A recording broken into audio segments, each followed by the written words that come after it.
pas toute seule, on a vu tout à l'heure. Et puis elle est dans un monde qui évolue. Donc on va essayer d'imaginer quelles sont les vraies contraintes, les vrais défis de ce monde au XXIe siècle, et à chacun d'en tirer les conséquences sur son activité. Alors, je vais essayer de le faire en 3 fois. Comme je suis très bavard, parfois, j'en chante une partie. Voilà. Alors, moi qui ne venais pas de l'agriculture, je dis de façon très sincère, bravo les agriculteurs. Les agriculteurs, dans la deuxième partie du XXe siècle, ils ont réussi vraiment des performances absolument inouïes. On nourrit quand même 5 milliards de gens de plus qu'au début du XXe siècle sur les mêmes champs. Excusez du peu. Alors, on peut toujours aussi voir les choses mal. Il y a autant de gens qui ont faim qu'en 1900. Voilà.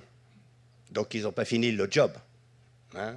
Il y a encore un gamin de moins de 5 ans qui meurt de faim toutes les 10 secondes. Donc ça, c'est quand même une tâche indélébile. Mais ceci dit, on est arrivé à nourrir 5 milliards de gens de plus. Voilà. Mais grosso modo, il faut se dire, jusque-là, c'était trop facile d'être agriculteur. Dans 50 ans, on dira « Ah, c'était tellement simple d'être agriculteur au XXe siècle. C'était trop facile. » Les problèmes, c'est maintenant qu'ils arrivent. Jusque-là, c'était peanuts. Les vrais problèmes de l'agriculture, ils sont devant nous, ils ne sont pas derrière nous. Donc on va passer un petit moment à montrer ces problèmes. Alors je vais vous le faire léger, sautillant, avec un peu d'humour, mais c'est quand même de vrais défis. Alors ensuite... Voilà, j'ai dirigé pendant 10 ans une école d'agriculture à Angers. Elle a été créée en 1898. Et je vais avoir la modestie de vous dire, tout ce qu'on a enseigné dans cette école depuis 1898 est en train de se casser la figure. Voilà. Alors ça rend modeste. On va devoir affronter des problèmes inouïs, jusque-là inédits, et nos solutions sont toutes en train de foirer. Voilà, normalement, à la fin de ça, vous avez le moral dans les chaussettes. Enfin, je vais m'y employer, malgré mon petit humour. Ensuite, si j'ai dirigé cette école, c'est que je pense quand même qu'on va y arriver. Mais ça décoiffe, quoi. Les outils de l'avenir, ça va décoiffer. Bien, alors on va commencer par regarder un petit peu la télé. Voici l'un des greniers de la planète, le Brésil et ses millions d'hectares de soja, de canne à sucre, de maïs. Des récoltes intensives, souvent au prix d'une déforestation sauvage. Des récoltes de plus en plus imprévisibles. Accidents climatiques, essor des agrocarburants. Dans le monde entier, le marché des grains flambe, le cours du blé donne le tournis aux traders. On a démarré à des niveaux de 130 € et on est monté jusqu'à 300 €. Donc c'est presque triplé le prix. Ça, c'est du jamais vu? Jamais. Jamais. Ça fait 33 ans que je fais ce métier et j'ai jamais vu des telles fluctuations qui sont liées à l'environnement mondial. Chez ce courtier en grains, on est accro à la météo. Bon, c'est sûr qu'il n'y a pas de pluie en Australie. Hein. Le climat de la planète fait la pluie et le beau temps sur le négoce. Un hiver horrible en Ukraine, une sécheresse terrible en Australie. Voici les récoltes qui baissent et les prix qui grimpent.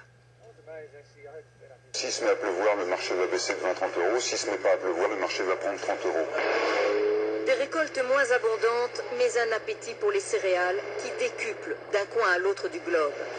La mondialisation est aussi culinaire. Les classes moyennes en Asie, en Afrique, mangent davantage de pain, de viande, de pâtes. Et la population mondiale ne cesse de croître. Il faudra probablement augmenter les rendements de 40% sur la planète pour pouvoir satisfaire les besoins d'ici les 20 prochaines années. Donc ça va aller très très vite. Les stocks, ils sont au plus bas. Une pénurie alimentaire menacerait-elle notre planète? Non pour certains experts, oui pour d'autres. Encore des réserves de terre disponibles, même sans aller jusqu'à la déforestation dans plusieurs zones du monde, en particulier en Amérique du Sud ou aussi en Russie par exemple ou en Ukraine. Il y a aussi des gains de rendement dans ces zones. Maintenant, il faut apprendre à produire plus et mieux avec moins. Moins de terre, moins d'eau, moins de chimie, moins d'énergie. Et ça, c'est un défi énorme qu'on ne sait pas résoudre aujourd'hui.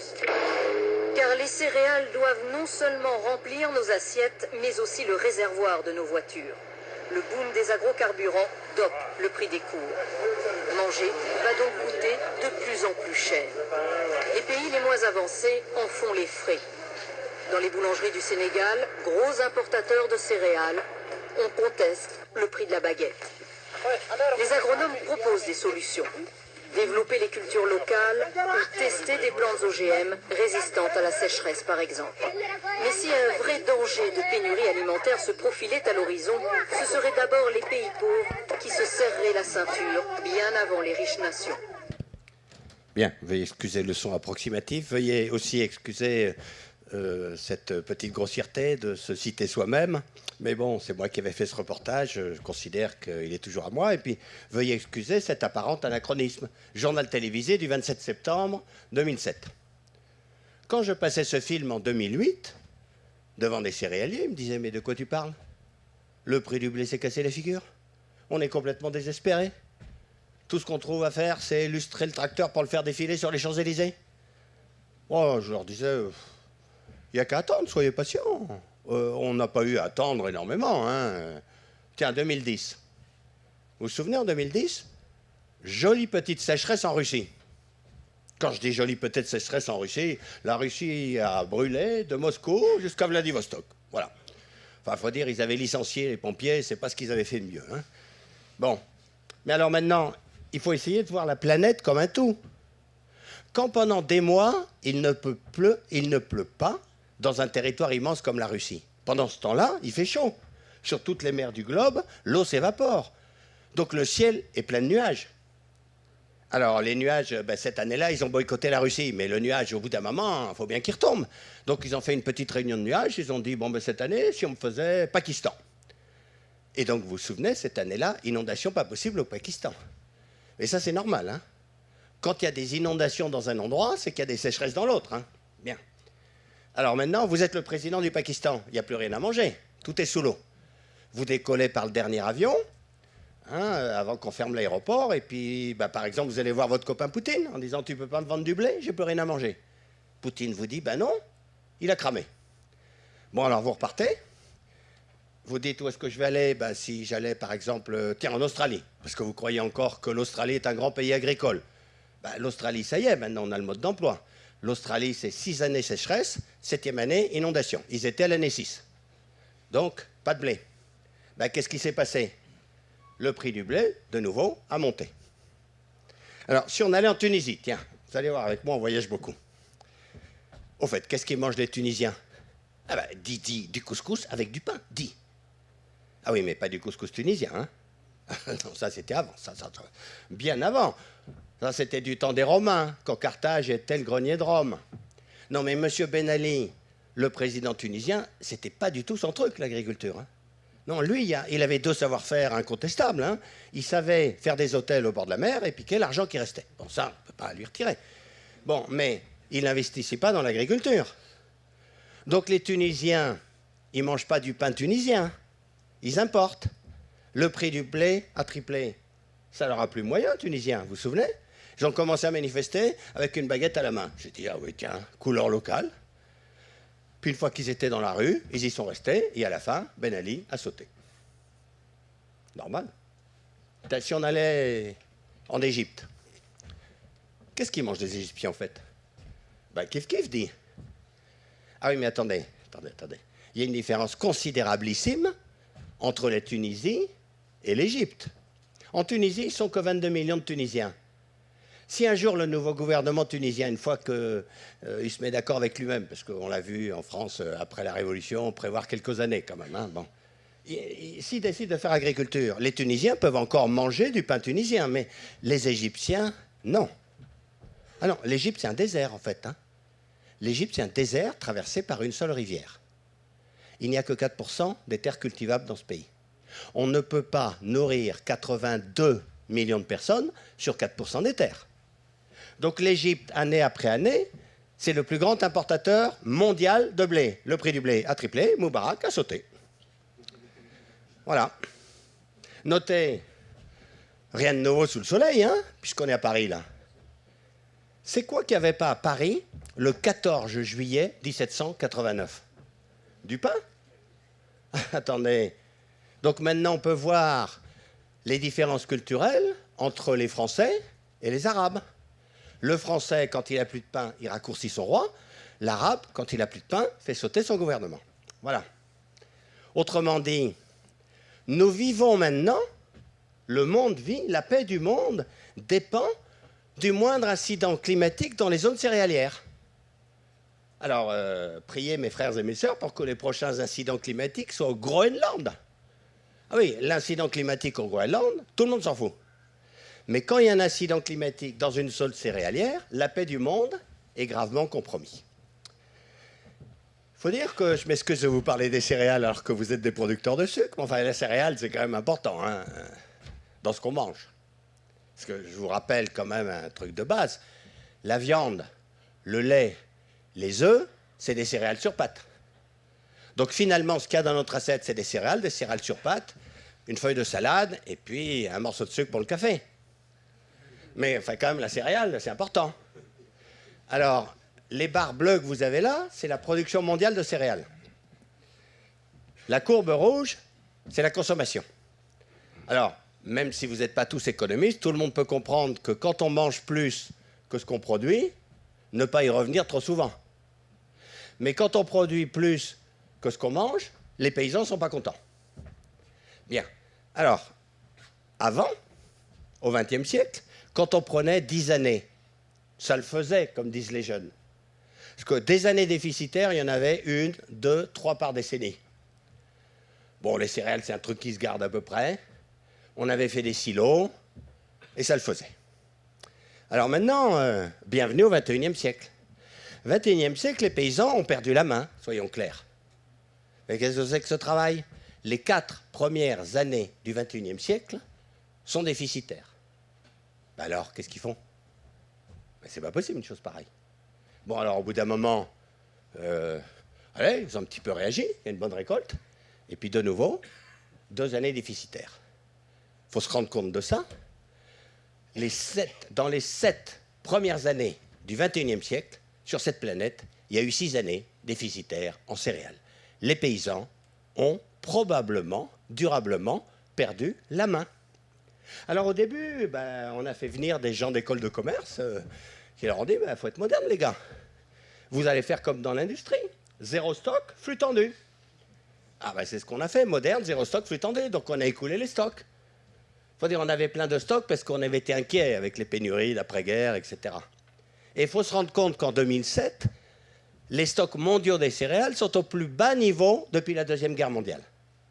On avait l'habitude d'avoir à peu près 6 mois de stock sous le coude. On était tombé à 1 mois et demi. Alors vous vous souvenez, 2007 c'était l'année de trop. Ceux qui avaient encore un peu de stock, on dit non, à ce prix-là, je me le garde. Et donc, triplement du prix des céréales, émeute de la faim dans 36 pays. Le XXIe siècle, en matière alimentaire, a commencé en juillet 2007. Mais en fait, on voit qu'il avait commencé au 1er janvier 2000, comme tout le monde. Mais il a fallu 7 ans pour s'en apercevoir. Alors du coup, les années d'après, ça a été. Sans vouloir mépriser les paysans, il y a plus d'un paysan qui a dit « Non mais t'as vu tout le blé qu'on se fait avec le blé ?» Je vais semer du blé pour me faire du blé avec mon blé, qu'ils ont dit. C'est humain.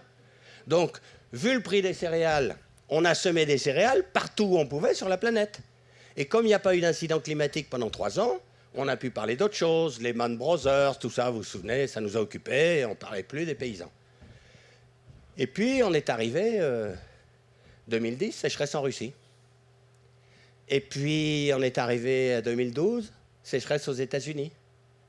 Et donc maintenant, la paix du monde dépend du moindre incident climatique dans une zone céréalière. Il faut dire que, avant, la vie était plus simple. Quand je semais mon blé, je savais très exactement à qui j'allais le vendre, au meunier. Et le meunier, une fois qu'il avait fait son travail, il savait très exactement à qui il allait vendre sa farine, au boulanger. Maintenant, la vie est plus complexe. Quand je récolte du blé, je dis, le meunier, c'est pas mal, mais bon, l'aliment pour animal, c'est pas mal aussi, hein. Oui, il ne faut pas croire que le blé, c'est juste pour faire du pain.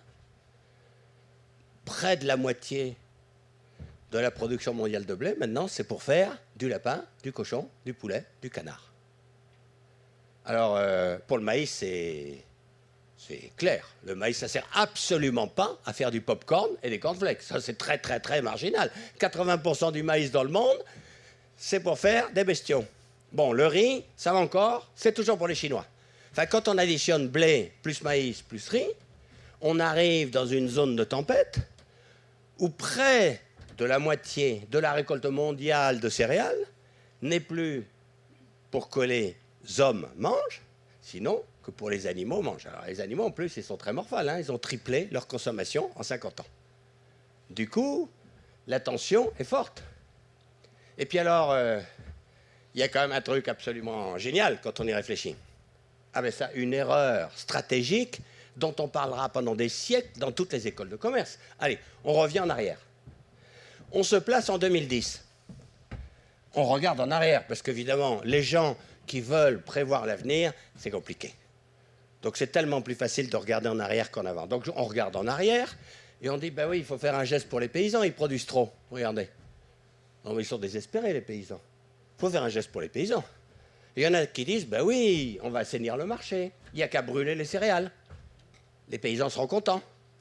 Alors, tant qu'à les brûler, on va les brûler utiles, dans nos bagnoles. Et on invente cette absurdité de chez absurdité.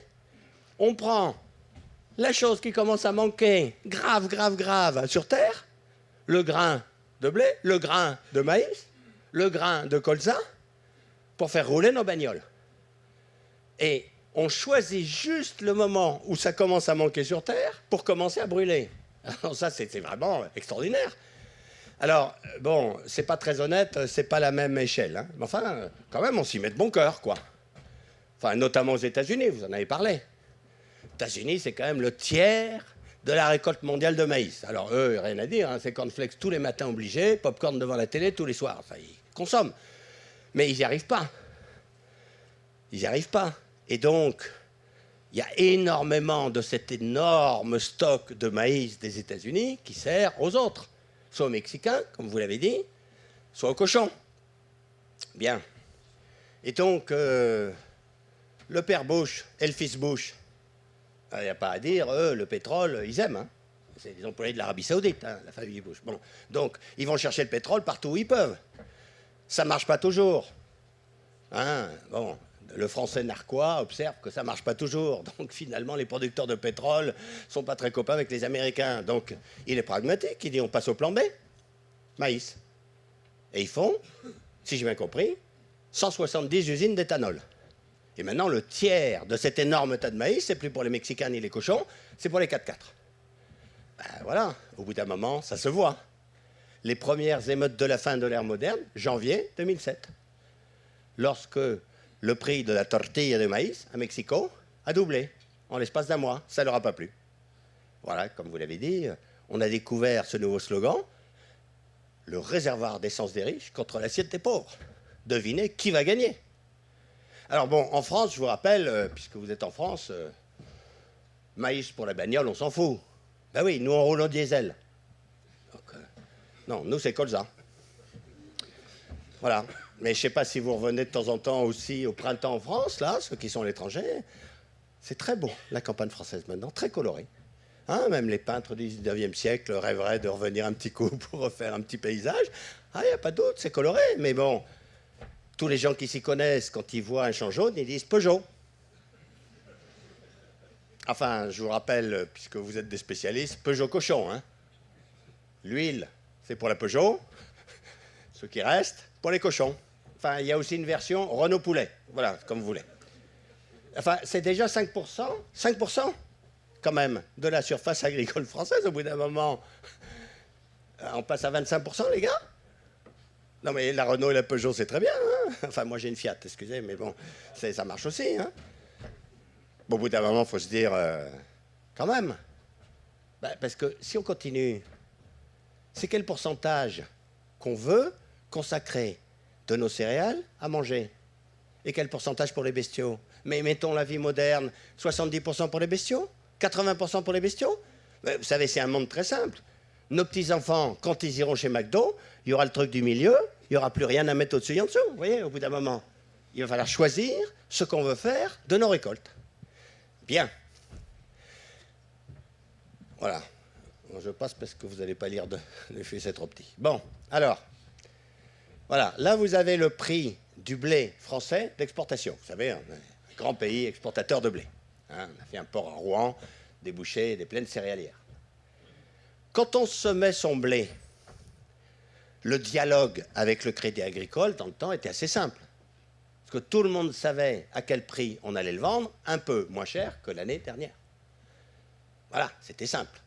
Ça marchait pendant des dizaines d'années. Je vous rappelle d'ailleurs, un peu moins cher que l'année dernière, ça fait belle lurette que c'est moins cher qu'il ne coûte à produire. Voilà quand même une profession absolument géniale qui livre à la coopérative son blé à un prix inférieur à ses coûts de production. C'est sympa quand même, non? Enfin bon, il y a forcément un truc. Forcément un truc. Le problème de ce truc, c'est son nom. C'est un nom tellement surréaliste que, ça y est, je l'oublie tout. Ah oui, politique agricole commune. Vous en avez entendu parler. Hein? Quel drôle de nom. Quel drôle de nom. Non, mais c'est un truc qui a été inventé par les Parisiens, mais c'était pas du tout pour enrichir les paysans. Il y a des gens de la ville qui pensent que la politique agricole commune, le truc pour enrichir le paysan. Moi, je leur dis, attendez, vous connaissez beaucoup de paysans riches, vous? Ah non. Ah oui, donc ça doit pas être ça. Non, la politique agricole commune, c'est un truc qui sert à retirer les paysans pour les mettre en ville. Quand on commence la politique agricole commune, il y a 6 à 7 millions de paysans en France. Maintenant, il y en a 600 000. Donc, s'il y a un truc qui marche très, très bien avec la politique agricole commune, c'est comment faire pour retirer les paysans et les mettre en ville. En fait, on aurait dû appeler ça politique alimentaire commune. C'est les Parisiens qui avaient inventé ça pour être sûrs d'avoir à manger. Ça les avait un peu traumatisés d'avoir des tickets de rationnement jusqu'en 1949. Mais... bon, puisqu'on est entre professionnels, on va appeler la politique agricole commune par son nom. En fait, ce qu'on appelle à tort la politique agricole commune, c'est la politique industrielle commune. C'est de la subvention à l'industrie. Enfin, vous le savez, je pense. Alors, quand je dis ça l'après-midi, les gens se demandent ce que j'ai bu à midi. Et le matin, alors, ils sont encore plus perplexes. Alors, je vais vous faire un petit cours d'économie basique. Il y a un truc qu'aucun politicien peut dire, ni personne qui est en activité, mais moi je suis à la retraite, je raconte ce que je veux. Il faut arrêter d'augmenter le SMIC. C'est pas très démago, hein. Non mais attendez, on a très bien vu comment ça marche. Chaque fois qu'on augmente le SMIC, les usines ferment et partent à Shanghai. Ah, les usines, on n'en a plus en métropole. Vous avez vu, on a même créé un poste nouveau, c'est une ministre qui se met devant la porte de l'usine en disant celle-là, il partira pas. Ben, elle part quand même. Ben, si tu veux que l'usine ne parte pas, il faudrait savoir ce que tu veux. Il faut arrêter d'augmenter le SMIC.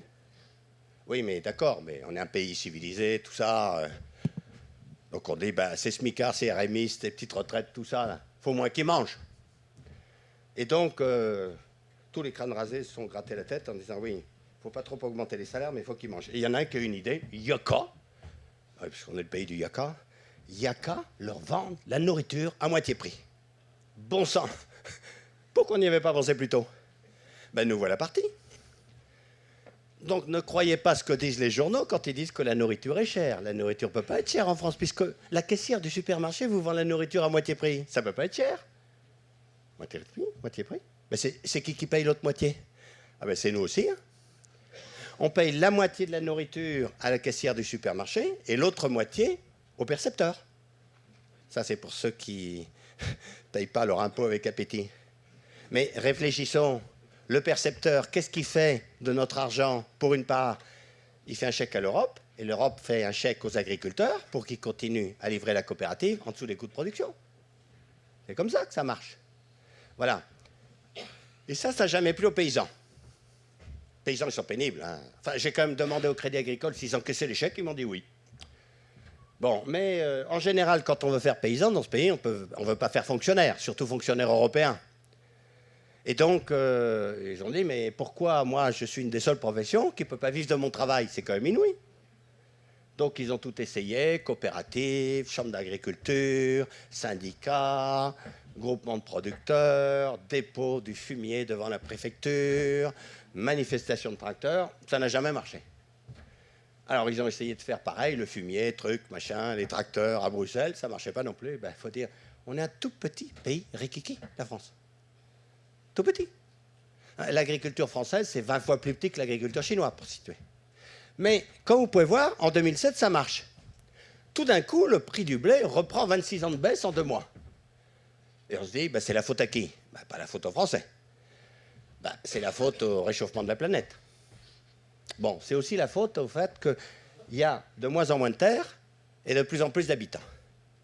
Alors ça, je le garde sous le coude. Moins de terre, plus d'habitants, on va en reparler. Mais c'est aussi la faute au fait qu'il y a plus de riches. Alors normalement, à ce stade, je fais rentrer solennellement M. Gérard Depardieu et Mme Liliane Bettencourt. Mais enfin, ils n'étaient pas disponibles ce matin. Alors, on va faire venir un autre riche. Allez, M. Lin. Do sit down. Ni hao. Je vous présente M. Lin, ouvrier chinois. C'est peut-être pas celui que vous auriez pris. Hein. Non, mais vous allez voir, M. Lin, ouvrier chinois, il fait tout à fait l'affaire. M. Lin, avant, il était paysan crève la faim. Quand il en a assez d'être paysan crève la faim, il s'en va à Shanghai pour fabriquer ça, plus ça, plus ça, plus ça, plus ça, tout. Pour un salaire de misère, hein. 10 fois moins qu'à Aubervilliers. Déjà qu'à Aubervilliers, on se plaint. Non mais attendez, regardez. Monsieur Lin, avant, qu'est-ce que vous mangiez? Du riz ou rien. Et maintenant, du riz, du poulet, du canard, du cochon, du lapin, du bœuf. Ah ben oui. Donc Monsieur Lin, il mange toujours son riz, plus tout ce qu'a mangé le poulet qu'il mange. Ah attendez, l'aile de poulet dans le bol de riz de Monsieur Lin, c'est incroyablement important pour l'avenir du monde. Ben oui. Et encore, on n'a rien vu. Parce que M. Lin, il aime bien le poulet, le canard, le cochon, enfin, tout ce qui a 4 pattes, grosso modo. Hein. Mais, pas le lait. Non, le lait, c'est pas son truc. En plus, je vous conseille pas le peu qu'il y a est frelaté. Hein. Ben, heureusement. Parce que ça pourrait être autrement, parce que, excusez-moi, on va faire venir maintenant M. Ramansoa. Vous savez, M. Ramansoa, l'informaticien indien. C'est celui qui fait tous nos logiciels pour pas un radis. Ah ben, lui, le lait, ça va. Ah ben, si vous avez été à Bombay, vous avez vu, on aime la vache en Inde. Hein. Ah non, il y a des vaches en plein centre-ville qui font la sieste, toutes les voitures s'arrêtent, on aime. Donc, en fait, le secret de M. Ramansoa pour faire nos logiciels, c'est le yaourt. Il est shooté au yaourt. Yaourt au petit déjeuner, yaourt au déjeuner, yaourt au dîner. Mais heureusement, il y a encore un secret en Inde, c'est la religion. Génial. Ah, la religion hindoue, génial. Ben oui, M. Ramansoa, il croit à la réincarnation. C'est pas beau, ça. Alors, traire la vache, ça va, mais la manger... Ben attendez, faut pas exagérer, c'est peut-être grand-mère. Donc on ne mange pas grand-mère. Voilà, ben, pourvu que ça dure, hein. Parce que je vous rappelle, en France, le français, mais il est dramatique pour la planète. Le français, c'est saucisson, côte de veau et camembert. Ah ben non, matin et soir. Mais vous savez, le sort du monde dépend de ça, parce que si un jour, M. Lin se lève en disant « Je prendrais bien une lichette de fromage pour terminer », on est foutu. Et si un jour, M. Ramansoa se lève en disant « Mais qu'est-ce que c'est que ces sornettes? Filez-moi une côte de porc », on est foutu. C'est aussi simple que ça, hein. À quoi tient l'avenir de l'humanité? Voilà, moyennant quoi, des céréales pour les biocarburants, tout est déréglé. Le XXIe siècle peut commencer. Alors, je vous donne en avant-première, ça ne vous intéresse pas parce que vous, c'est la canne, le cours du blé pour les 20 prochaines années. Bon, document non contractuel, hein. Seulement indicatif. Mais juste pour qu'on prenne en science, ensemble conscience, que la prolongation des courbes, ça n'existe pas. Le monde est fait de discontinuité. Quand les choses sont mûres, elles sont mûres. Et dans l'agriculture française, il y a le XXe siècle et puis il y a le XXIe. Ça ne marche pas du tout pareil. Au XXe siècle, les cours étaient bas et réguliers. Au XXIe siècle, les cours sont hauts et irréguliers. Alors, 2 conséquences à ça. La première, c'est un secret, hein, ne le dites pas, mais ça va être rentable d'être agriculteur. C'est nouveau, ça vient de sortir. Oui, ça va être rentable d'être agriculteur. On va manquer gravement de nourriture sur Terre au XXIe siècle. Donc, bon an, mal an, les cours des matières premières agricoles devraient être plutôt soutenus. Le problème, c'est qu'on a arrêté de réguler. Donc maintenant, c'est un métier totalement interdit aux cardiaques. Voilà, maintenant, une visite médicale avant de commencer. Bon, vous savez, puisqu'il y a majorité de messieurs là, je pense que les dames apprécieront. Les paysans, ils ont quand même un talon d'Achille. Hein. Paysans français, je ne parle pas des paysans africains, c'est le tracteur. Ah non, mais c'est un amour immodéré pour le tracteur. Ah non, mais c'est fou, ça. Alors, ben, regardez comment ça marche. On fait une bonne récolte qu'on vend cher. Ben, on se précipite chez le marchand de tracteurs en disant « faut tenir son rang. Filez-moi un tracteur plus gros que le voisin, quand même. » Mais depuis le temps que le tracteur est plus gros que le voisin, c'est hors de prix. Il faut s'endetter pour 10 ans pour acheter le tracteur. Ben oui, ben, l'année d'après, ça marche plus. Eh ben, on a découvert la manif de tracteurs sur les Champs-Élysées. Comme ça, ils servent tous les jours. Alors, je vais vous dire, il y a un truc qui est absolument génial dans les écoles d'agriculture, dans la mienne. Pendant que je les dirigeais, les filles sont devenues majoritaires. Ah ben ça, c'est un événement, mais considérable. Parce que si on observe les filles, elles s'en fichent complètement du tracteur, juste de la couleur, c'est tout. Mais c'est elles qui ont raison. Il n'y aura plus besoin de tracteur, puisque déjà, on ne va plus labourer. Hein. Bon, autrement dit, ça va vraiment changer au XXIe siècle. Voilà. Alors, j'avais dit que je prendrais... vous pouvez me remplir un petit peu. Que je laissais sous le coude la population. Aujourd'hui, la journée n'est pas finie. Mais je vous rappelle qu'aujourd'hui, comme tous les jours, il va naître 360 000 bébés. Enfin, pas à Paris, hein, Paris est grande banlieue. La fabrique de bébés fonctionne à plein tube dans cette planète.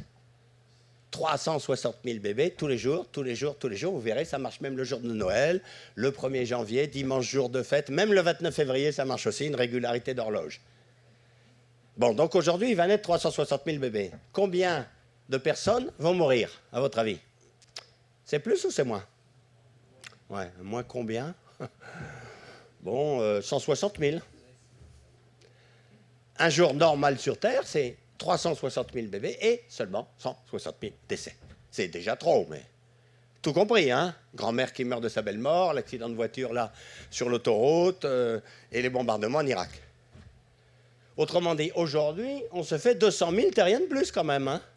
Demain aussi, après-demain, hier. À la fin de l'année, 75 millions. Je vous rappelle que pour passer de 6 milliards à 7 milliards, on n'a mis que 12 ans. Hein. Alors, vous êtes tous dans le business, facile à dire, on est 7 milliards, on augmente de 75 millions tous les ans. Il y a au moins un truc qu'il faut dire aux paysans, vous allez déjà m'augmenter d'1,1% la production, sinon comment voulez-vous qu'on le fasse? Si avec ça, d'ailleurs, ça irait. Mais ça, c'est un événement extrêmement nouveau. Là, vous avez la courbe de la population mondiale sur 2500 ans. Ça permet de voir venir. Hein.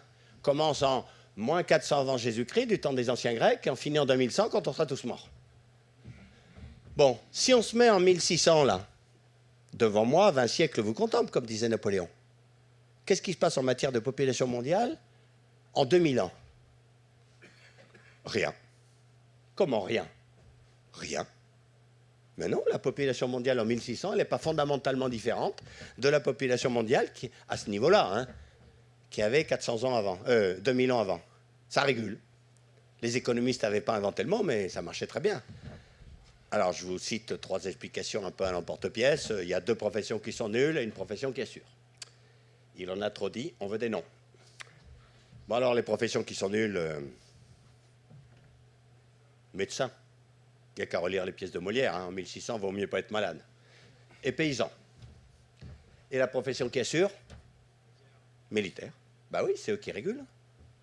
Dans tous les pays. Hein. Enfin, notamment en France, hein, parce que maintenant, on est vachement donneur de leçons, mais en France, qu'est-ce qu'on a fait la guerre? Regardez, par exemple, les Anglais. Qu'est-ce qu'on a aimé faire la guerre aux Anglais? C'était notre truc. Pendant 600 ans, on a fait la guerre aux British. Il y en a même une qui a duré un siècle. Pendant ce temps-là, on crevait de faim. Ensuite, on en a eu assez des Anglais, on a dit, si on se faisait les teutons. Nous voilà partis, 3 guerres, dont 2 de classe internationale, ticket de rationnement.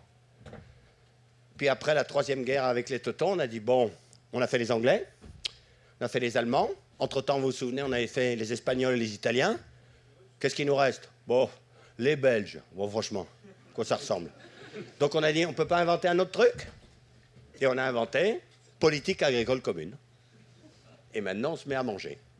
Voilà. Mais, je vous rappelle, 18e, 19e, 20e, on invente l'école, l'université, les grandes écoles, les labos de recherche, la technologie, les chercheurs, tout ça. Tout le monde s'améliore. Un médecin d'aujourd'hui, il est quand même plus performant qu'un médecin du temps de Molière. Un paysan, incontestable. Et un militaire aussi. Alors on met les 3 principales professions masculines sur la ligne de départ, et on dit exprimez-vous que le meilleur gagne. Et puis bon, on est quand même un peu raisonnable, on a réfléchi, on rattrape juste à temps le militaire, on lui dit t'es pas obligé de t'exprimer complètement, tu peux aller boire une bière à Saint-Cyr-Couët-Quidan. Ou un chef qui dit, dans beaucoup de pays, pas dans tous. Hein. Donc grosso modo, on se dit, le médecin s'exprime, le paysan s'exprime, et le militaire boit une bière. Bon, et bien le résultat des courses, vous l'avez là, c'est quand même un défi extraordinaire. La population du monde est multipliée par 10 en 200 ans. En 1850, nous ne sommes que 1 milliard. En 2050, nous serons probablement 9,7 milliards. Joli petit défi, isn't it? Regardons de plus près. Ça, c'est ce que je donnais à mes étudiants. Disant, vous avez intérêt à choisir un bon métier, vous, parce qu'il va vous tenir longtemps. Non, vous n'allez pas travailler 37 ans et demi, ni 40 ans. Hein. Vous savez être 48 ou 49 ans. Vous n'aurez pas de retraite, ça. On aura fini avec les retraites, mais c'est moi qui prends les dernières. Hein. Mais vous aurez peut-être un pot de départ en retraite, au moins en France. Bon, alors, qu'est-ce qui va se passer entre aujourd'hui et la date de votre pot de départ en retraite? C'est-à-dire dans la durée d'une vie professionnelle. Ben, il y aura 1,1 milliard d'Asiatiques de plus à nourrir. Excusez du peu. Il y aura 800 millions d'Africains noirs de plus à nourrir, 400 millions de Latinos et 200 millions d'Arabes. Voilà, ça c'est le défi d'une génération. Bien.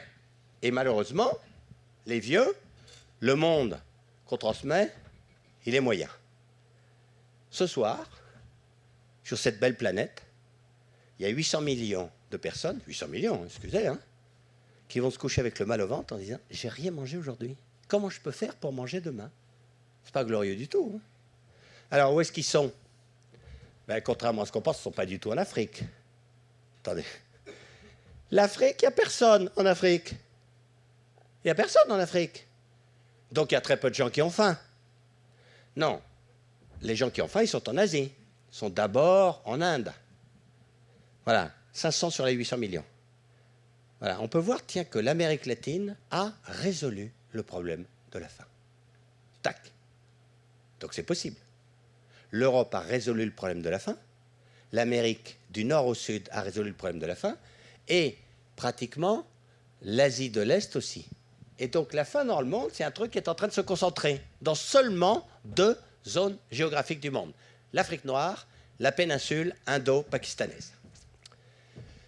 Voilà. Et donc le moment est venu de vous révéler la loi Parmentier. Vous savez, difficile d'avoir un patronyme connu parce qu'on passe sa vie à essayer de se faire un prénom. Ça m'a pris 62 ans. Jusqu'à ce que j'ai l'éclair de génie, j'ai inventé la loi Parmentier-Bruno. La loi Parmentier-Bruno, il faut aller avoir l'esprit tordu, dit, quel que soit le nombre d'habitants sur la planète, il y a toujours 800 millions de crèvent la faim. Il fallait avoir l'esprit tordu. Hein. Bon, alors, je vous le prouve. On commence cette aventure en 1900. En 1900, on est 1,8 milliard sur cette planète. Et la planète est coupée en 2. Le nord, le sud. Les colonisateurs, les colonisés, ceux qui mangent, ceux qui ont faim. Voilà. Le XXe siècle peut commencer. Le XXe siècle, je vous rappelle, le truc essentiel, c'est qu'on se reproduit.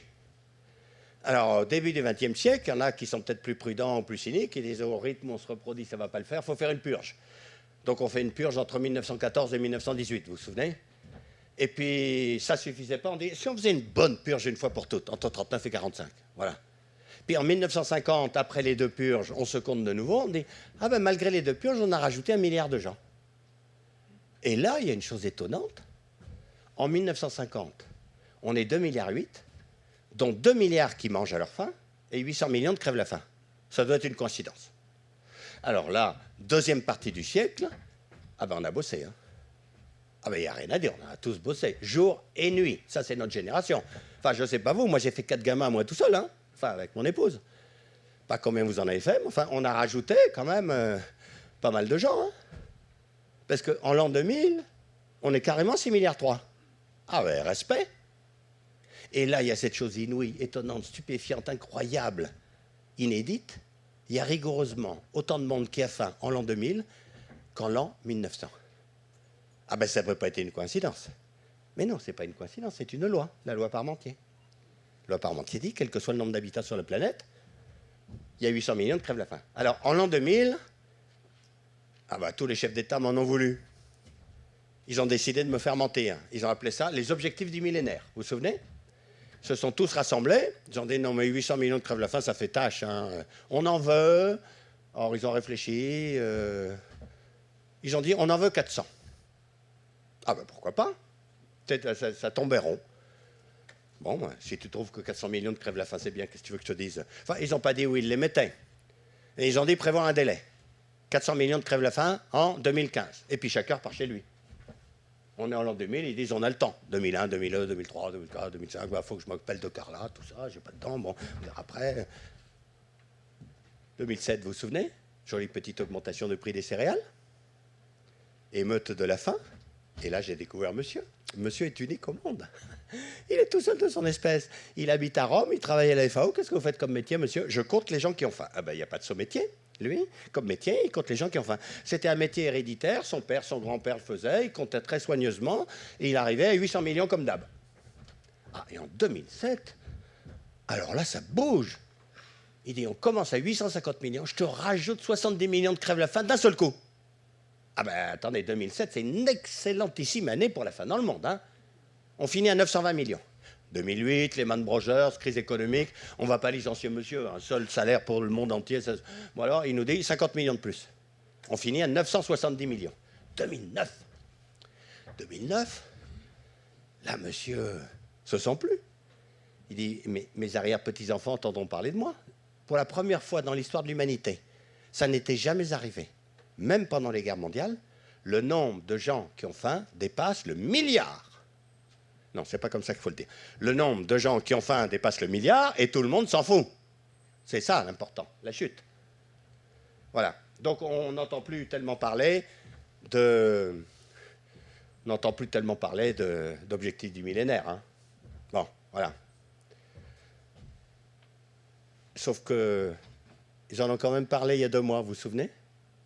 Alors là, il fallait quand même oser. Hein. La FAO nous a dit, ça progresse. On est passé en 2 ans de 850 millions à 800. Non mais ils avaient oublié qu'ils avaient promis qu'on n'en aurait que 400. Attendez, nous sommes le 15 décembre, il ne reste plus que 2 semaines pour arriver à 400 millions. Vous croyez qu'on va y arriver? C'est une histoire de cinglé. Donc, le nombre de gens qui ont faim reste stable. Bien. Sauf qu'il y a 2,5 milliards de gens nouveaux qui arrivent. Et donc, puisque vous êtes tous quand même impliqués dans la nourriture du monde, vous en voulez combien de crève la faim en 2050? Vous savez, moi, finalement, je serais heureux que la loi Parmentier marche. Quand on sera 9,5 milliards, finalement, on se contente de peu. Hein.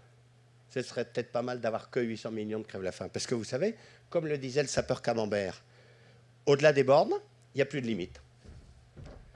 Donc on a franchi le milliard de gens qui ont faim dans l'indifférence générale. Pourquoi pas 1,5 milliard? Pourquoi pas 2 milliards? Et donc, choisissez bien votre camp. Si vous pensez que les paysans du monde vont y arriver, envoyez-les dans une école d'agriculture. Sinon, envoyez-les à Saint-Cyr-Couët-Quidan. Voilà. Alors, deuxième élément qui pèse. Premier élément, je vous rappelle, on est de plus en plus nombreux, il y a de plus en plus de riches. Donc, c'est bien plus que 1,1%. Et, troisième élément, on gâche comme des malades. Alors, ça a été le thème de la journée. On gâche à tous les niveaux. Hein.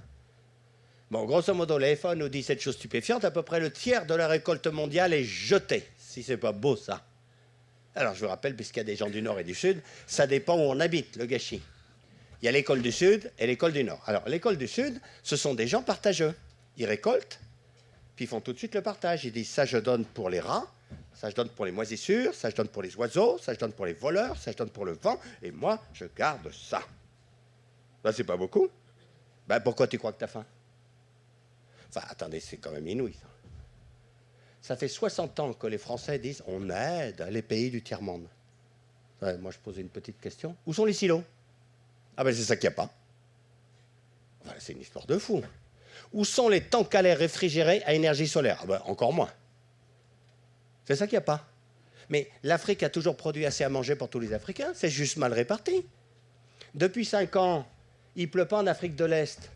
Donc, du Kenya au Niger, on a faim. Mais en Afrique de l'Ouest, Sénégal, Côte d'Ivoire, ça va? Oui, mais ils n'ont pas de silo.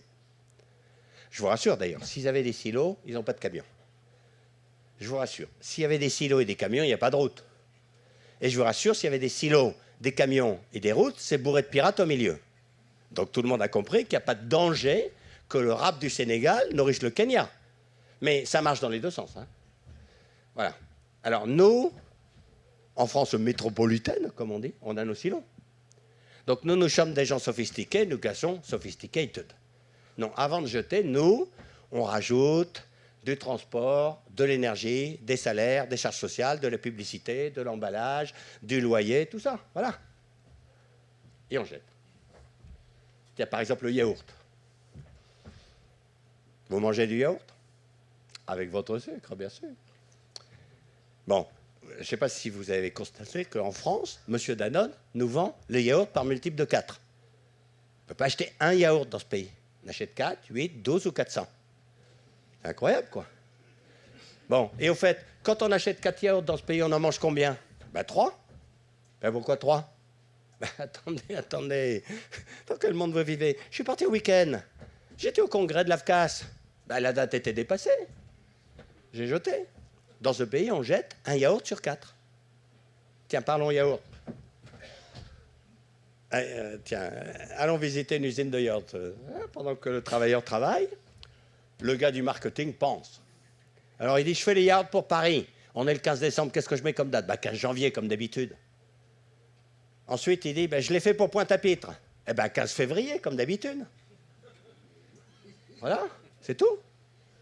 Enfin, quand on habite à Paris, il faut quand même savoir que les yaourts qu'on a dans le frigidaire, on peut les manger un mois après la date limite. Hein. Je vous rappelle, le yaourt, plus il est vieux, plus il est acide, moins il y a de microbes. Ah, mais ça, il ne vous le dit pas, Danone. Bon, voilà. Donc, mais quand vous reviendrez chez vous, d'ailleurs, vous ne voulez pas ouvrir votre frigidaire? Faites le truc, on met plein d'énergie toute la semaine pour jeter le dimanche soir, ce qui est en trop, là, pour voir ce qu'il y a dedans. Vous n'êtes pas concerné, non. Non, vous n'êtes pas américain. Ça, c'est ce que jette une famille américaine, tous les mois. Non, c'est pas ce qu'elle mange, on est bien d'accord, c'est ce qu'elle jette. Hein. Et la FAO nous dit cette chose inouïe, on jette 1,3 milliard de tonnes d'aliments. Alors moi qui ai l'esprit très mal tourné, je ne peux pas m'empêcher de dire, il y a 800 millions de gens qui ont faim, on jette 1,3 milliard de tonnes de nourriture, on peut peut-être appareiller les deux chiffres, non? Enfin, je suis très utopiste. Voilà. Et à ce stade, la question qui tue, y a-t-il un végétarien dans la salle? Pas beaucoup de végétariens chez les producteurs de sucre. Hein. Bon, mettons qu'il y en a un ou deux timides. Enfin, vous en connaissez. Le beau-frère avec ses dreadlocks, là. Ouais, bon. Non, allez, on va laisser le beau-frère tranquille. Attendez, il y a 3 milliards de gens sur Terre qui sont trop pauvres pour s'acheter de la viande. Qu'est-ce qu'ils mangent, au fait? Des végétaux. Ça s'appelle comment, des gens qui mangent des végétaux? Végétariens. Donc, c'est intéressant de voir ce que mange le beau-frère et 3 milliards de gens. Ils mangent des végétaux, surtout des céréales qui tiennent au corps. Et le végétarien de base se siffle 200 kilos de céréales par an. Alors maintenant, si je reprends M. Lin, il mange toujours son riz, plus tout ce qu'a mangé le poulet qu'il mange. M. Ramansoa, il mange toujours ses lentilles, plus tout ce qu'a mangé la vache dont il mange le yaourt. Alors, quand on passe de végétarien à carnivore, on ponctionne un tout petit peu plus la planète. Un peu combien? 4 fois plus. Hein. Un végétarien, ça mange 200 kilos de céréales, un carnivore, 800. Ah oui, quand même. Parce que des M. Lin, il y en a des centaines de millions, des M. Ramansoa aussi. Hein.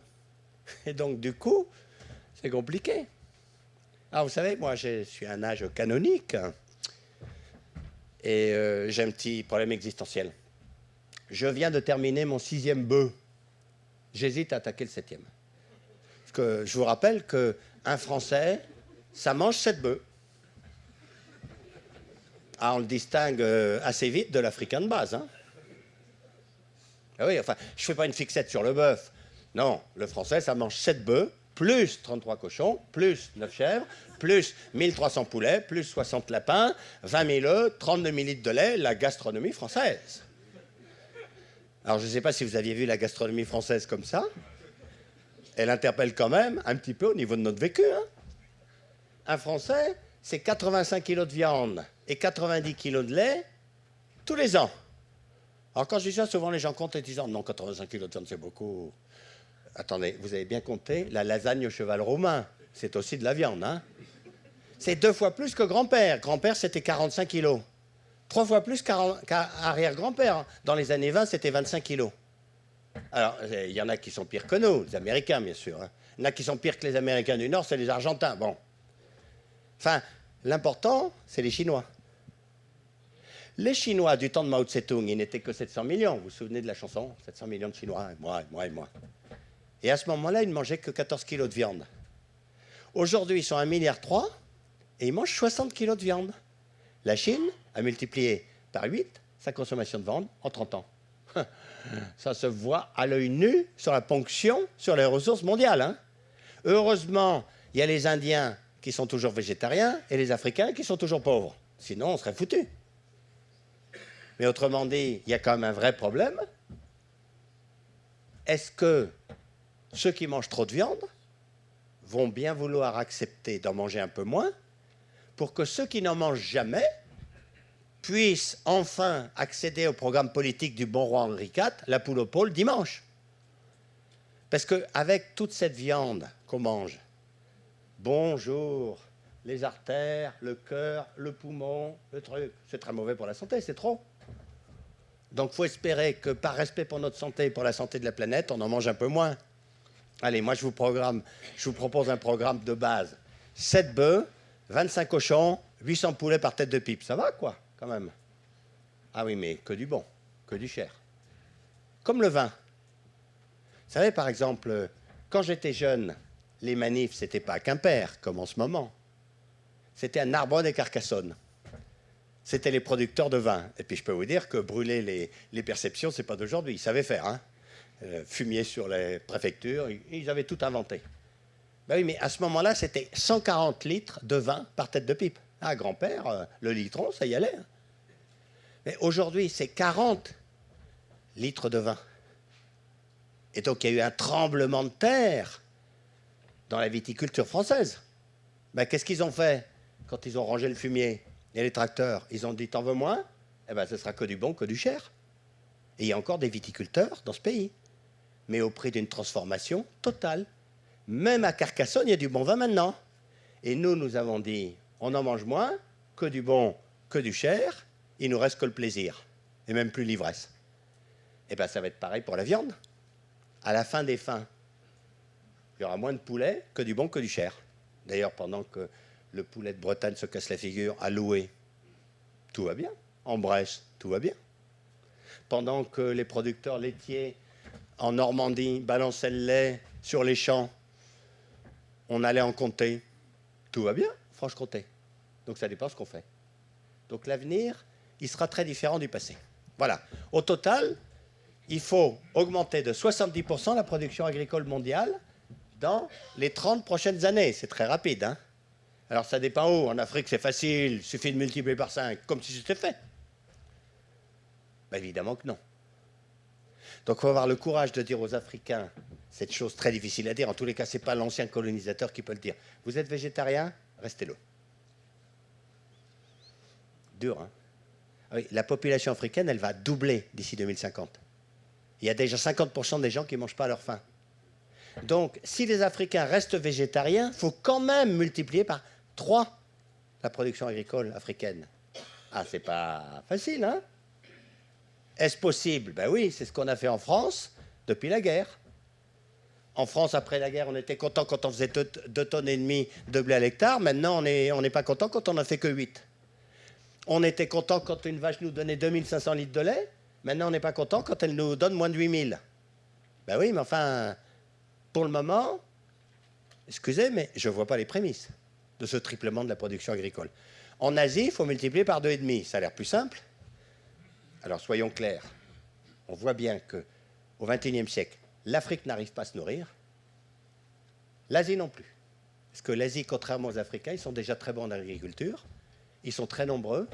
Ils ont très peu de terre. Ils ont très peu d'eau. C'est gai comme conférence, hein. Alors, heureusement, il y a l'Amérique. Ne protestons pas contre les Brésiliens. Le rôle historique des Brésiliens, c'est de nourrir les Brésiliens et Shanghai. Et même à Paris, on a intérêt à ce que Shanghai mange. Alors, en France métropolitaine, en revanche, c'est peinard. Enfin, c'est peinard. C'est totalement désespérant pour les paysans. Attendez, on mange déjà trop, on fait plus d'enfants. Donc, chez nous, ça va. L'Europe va être un espèce d'îlot de prospérité alimentaire au milieu d'un monde à feu et à sang qui aura faim. Bien. Enfin, ça, c'est pas sûr, parce que ça va quand même se dégrader, notamment parce qu'on a cassé le joujou, on a chauffé la planète. Alors, il y en a qui disent que c'est pas vrai. Bon, je passe juste un tout petit film, parce que il y en a qui disent aux États-Unis, c'est pas vrai, le réchauffement de la planète, c'est une invention des Européens qui font que de nous embêter. Bon, alors, ça, c'est la NASA. La NASA, c'est bien américain, chez américain, hein. Et ils aiment faire des cartes. Donc, vous avez une centaine de cartes du monde, là. Alors, la carte, au début, elle est blanche. Et puis, ils la peinturent en fonction de la température de l'année, en comparaison avec la température du siècle. Lorsque la température de l'année, par exemple dans l'océan Indien en 1884, est la même que la température moyenne du siècle, il est en blanc. Quand c'est 1 degré de moins, bleu, 2 degrés de moins, bleu foncé, 1 degré de plus, jaune, 2 degrés de plus, orange. Allez, c'est parti, pardon, hop. C'est parti pour, à toute vitesse, un siècle de...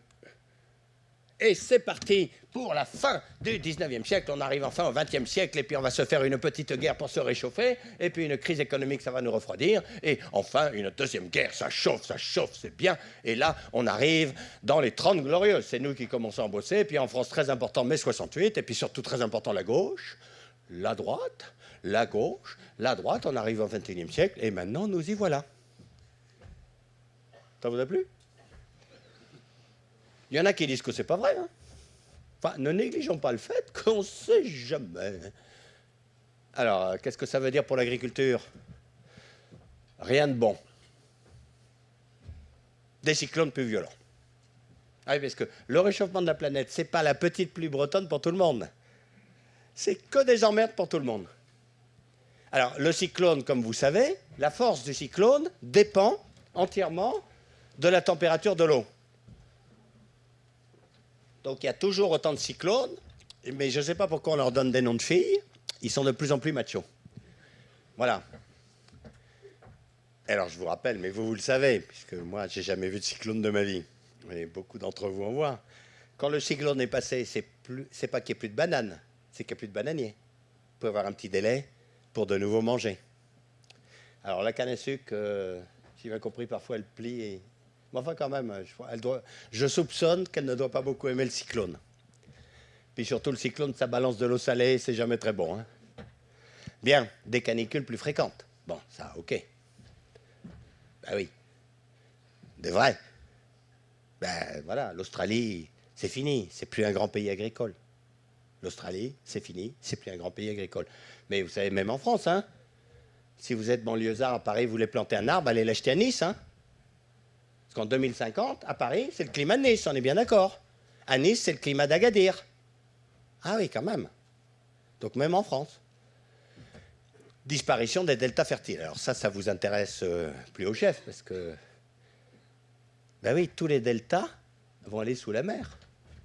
Le delta par essence, c'est très bas. Quand la mer va monter, tous les deltas vont être sous la mer. Bon, tiens, on a parlé de l'Égypte. L'Égypte, tout à l'heure, je vous rappelle, c'est un désert traversé par une rivière, jusque-là. Il n'y a pas beaucoup de danger qu'on produise du blé dans le Sinaï. Hein. Oui, mais si la mer monte, dans le seul endroit où il y a un peu d'espace, le triangle Le Caire, Alexandrie, Port Saïd, il va falloir retirer tout ce qui est en marron. Ouais, c'est quand même la moitié de la production agricole du pays. Ils font ce qu'ils voudront. Tiens, ça, c'est le Vietnam. Le delta du Mekong, hein, là il y a Ho Chi Minh Ville, voilà. Ah, c'est tout plat, tout vert. Hein.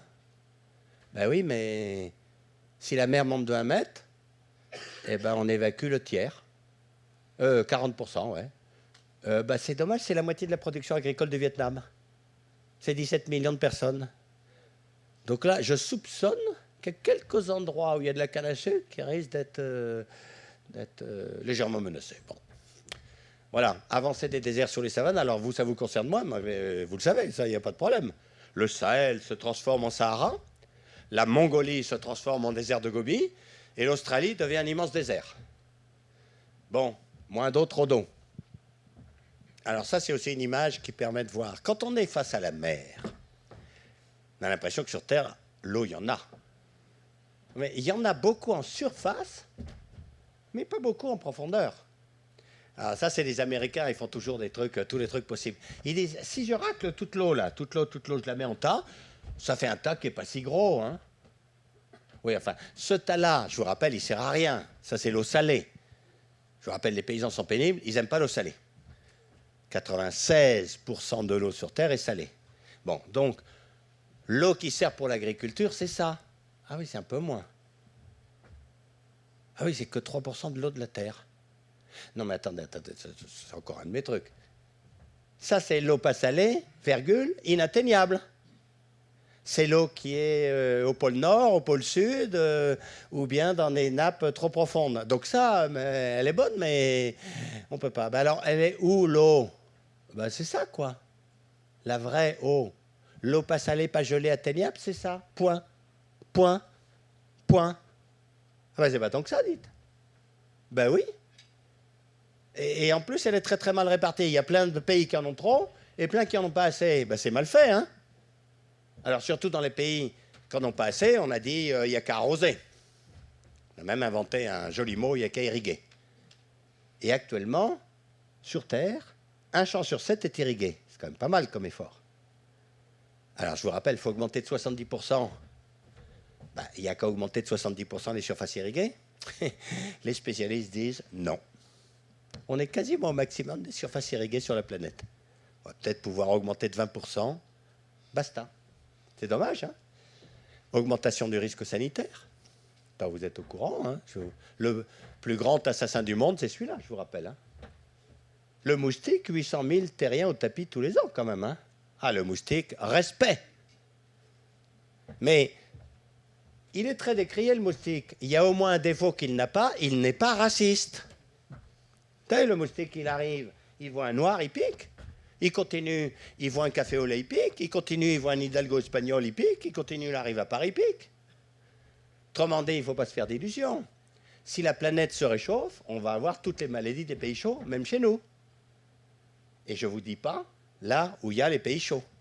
Par exemple, en France, bonjour l'agriculture avec la fièvre catarrhale ovine, la peste équine, la fièvre de la vallée du Rif, la fièvre de l'île occidentale, la leishmanose, la leptospirose. Cette liste n'est pas limitative. Ça va être génial. Et puis je vous rappelle, été pourri et chaud, c'est parti. Il y a les maladies des plantes et les insectes. Et comme on va avoir de plus en plus d'été pourri et chaud, ben, par exemple cette année en France, il n'y a pas eu une seule tomate de plein champ qui n'a pas été traitée comme une malade. Hein. Sinon, elle serait toute morte. Donc c'est pas si simple. Voilà, baisse des rendements. C'est vachement gai comme conférence, vous avez remarqué. Hein. Baisse des rendements. Alors, baisse des rendements, c'est assez simple. Ça dépend où. C'est où que vous habitez. Ah, le réchauffement de la planète, c'est un truc génial. C'est quand même les 4x4 des riches et autres qui le provoquent. Mais c'est de l'autre côté qui morfle. Parce que nous, finalement, l'un dans l'autre, il y aura quand même un peu plus de chaleur, un peu plus de CO2. On risque d'avoir, bon an, mal an, un peu plus de production. Partout ailleurs, ce sera moins. Et notamment, l'Afrique. Ah ben c'est dommage, c'est justement là qu'il faut augmenter la production agricole. Ben oui, mais enfin, ils vont devoir supporter les conséquences de nos inconséquences. Voilà, alors par exemple le riz. Le riz occupe la moitié des surfaces irriguées dans le monde. 242 millions d'hectares, si j'ai bien compris. 142. Là-dessus, on estime 16 millions menacés par la salinité, 22 millions par les inondations, 23 millions par la sécheresse, et parfois par les trois. Et qu'est-ce qu'on va manger? On verra. Le café.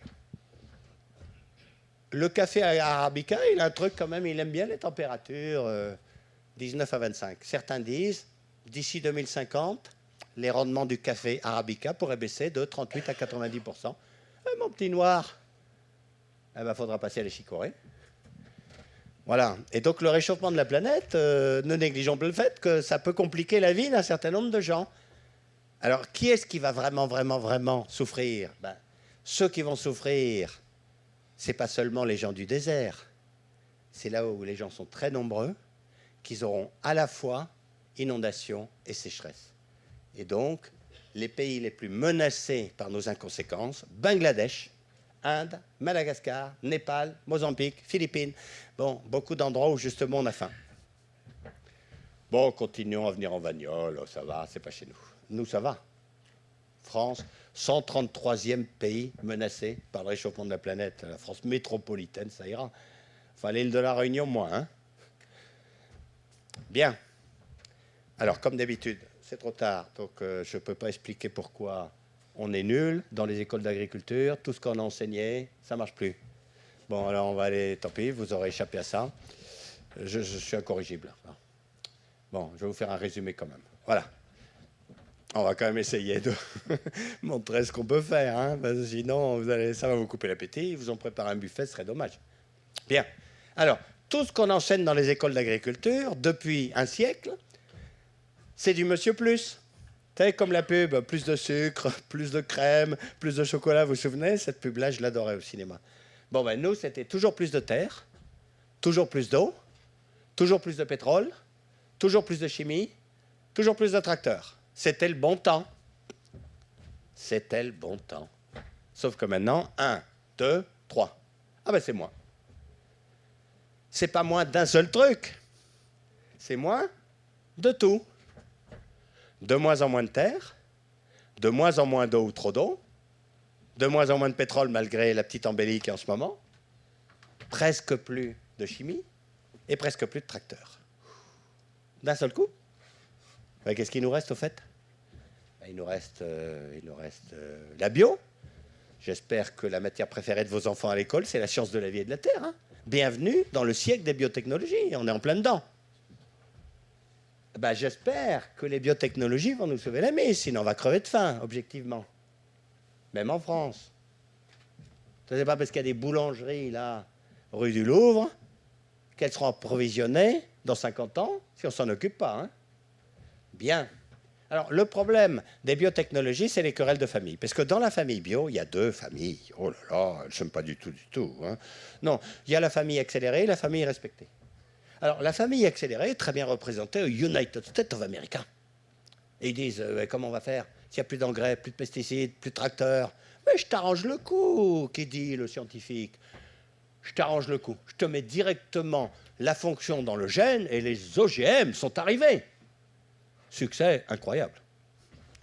Alors, on ne peut pas du tout juger du succès des OGM quand on habite à Paris, puisqu'il n'y en a pas. Et surtout qu'on est au début du commencement des prolégomènes des OGM. On a inventé juste 2 OGM, tous les 2 nuls. Un OGM insecticide, en oubliant que tous les insecticides qu'on avait inventés au bout d'un moment, les insectes sont vaccinés contre l'insecticide, alors c'est pareil pour les OGM, ou bien un OGM pour faire vendre mon herbicide que je gagne plein de fric avec. Mais évidemment, mais tout le monde sait qu'au bout d'un moment, les plantes sont vaccinées contre l'herbicide, donc c'est nul. Et au fait, avec ces OGM nuls, combien de divisions? Eh bien, 1 champ sur 10. Il n'y a que 2 OGM nuls, 1 champ sur 10 sur la planète. 8 fois la superficie de la France. 18 millions d'agriculteurs. Il y a plus d'agriculteurs qui sèment ces OGM nuls que d'agriculteurs dans l'Europe des 27. Est-ce que c'est du peu? Ah, il y a un moustachu qu'on a élevé soigneusement en France. Vous savez, il se lève tôt le matin pour les arracher, en disant si je les arrache, il n'y en aura plus. Il intéresse à se lever tôt. Hein. 8 fois la superficie de la France. Donc le coup est parti. Mais dans cette lutte planétaire, grosso modo, le match est à peu près clair maintenant. En Amérique, OGM 1, anti-OGM 0. En France, moustachu 1, Monsanto 0. Voilà. Et en Europe. Alors, en plus, il y a 7000 km entre les deux. Et donc, du coup, nous, qu'est-ce qu'il nous reste? Attendez, il faut augmenter de 70%. Avec moins. Et en plus, pas d'OGM.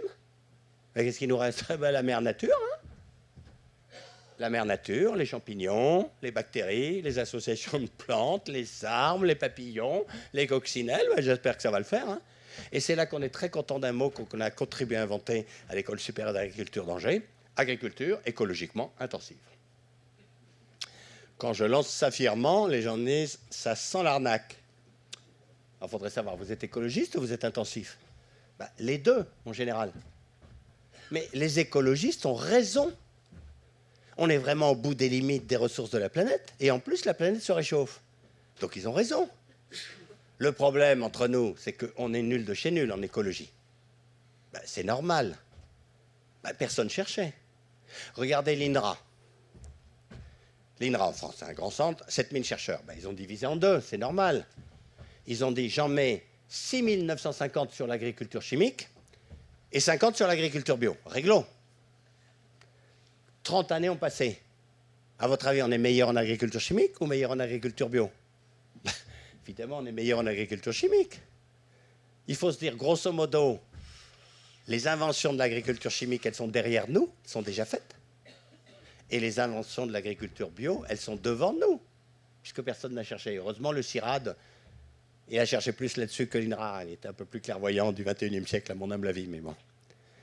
Mais donc, il faut marier les bio avec les productivistes, parce qu'un agriculteur qui se convertit au bio, en ce moment, vous vous rendez compte d'ailleurs le poids de ce mot, religieux, bon, se convertit au bio, ben, il fait 1, 2, 3, 30% de moins.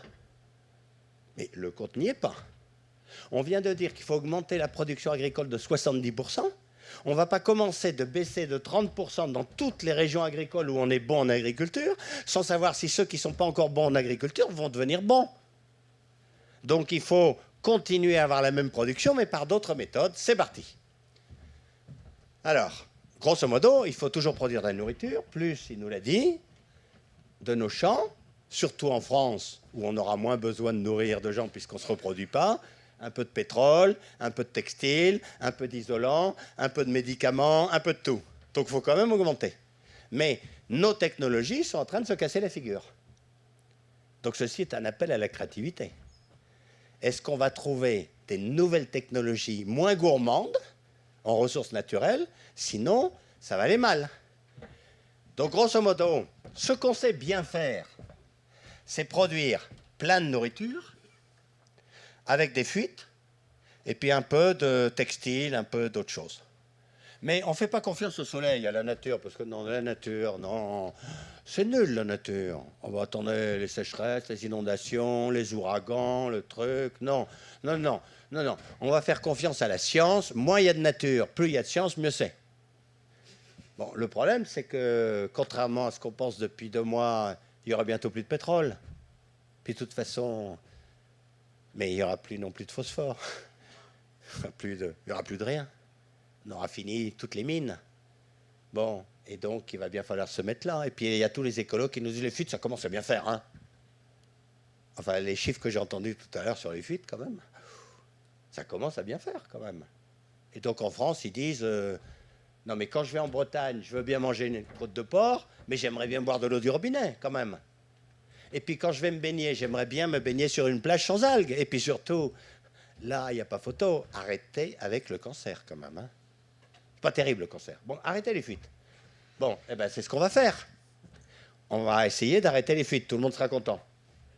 Mais il faut quand même augmenter la production agricole. Puis, comme il le disait, il faut produire nos médicaments, tout, quoi. Et la vraie révolution technologique, c'est qu'au lieu de faire ça à base de matières premières non renouvelables, il faut le faire à partir du soleil, de la nature. Alors, c'est parti. Par exemple, on va arrêter de labourer. Enfin, vous le savez, ça. Ah ben pourtant, en France, labourage et pâturage sont les 2 mamelles de la France. Tout le monde le sait. Oui, mais il y a une mamelle qui a la mamite. C'est ça que tout le monde ne sait pas. Et c'est pas le pâturage. Voilà. Alors, à partir de maintenant, accrochez-vous parce que ça va décoiffer. Hein. Bon, c'est ça l'avenir. Regardez. Je fais juste 5 minutes sur le labour. Le labour, ça consiste à mettre énormément d'essence dans un tracteur pour aller chercher les cailloux au fond, pour les mettre au-dessus.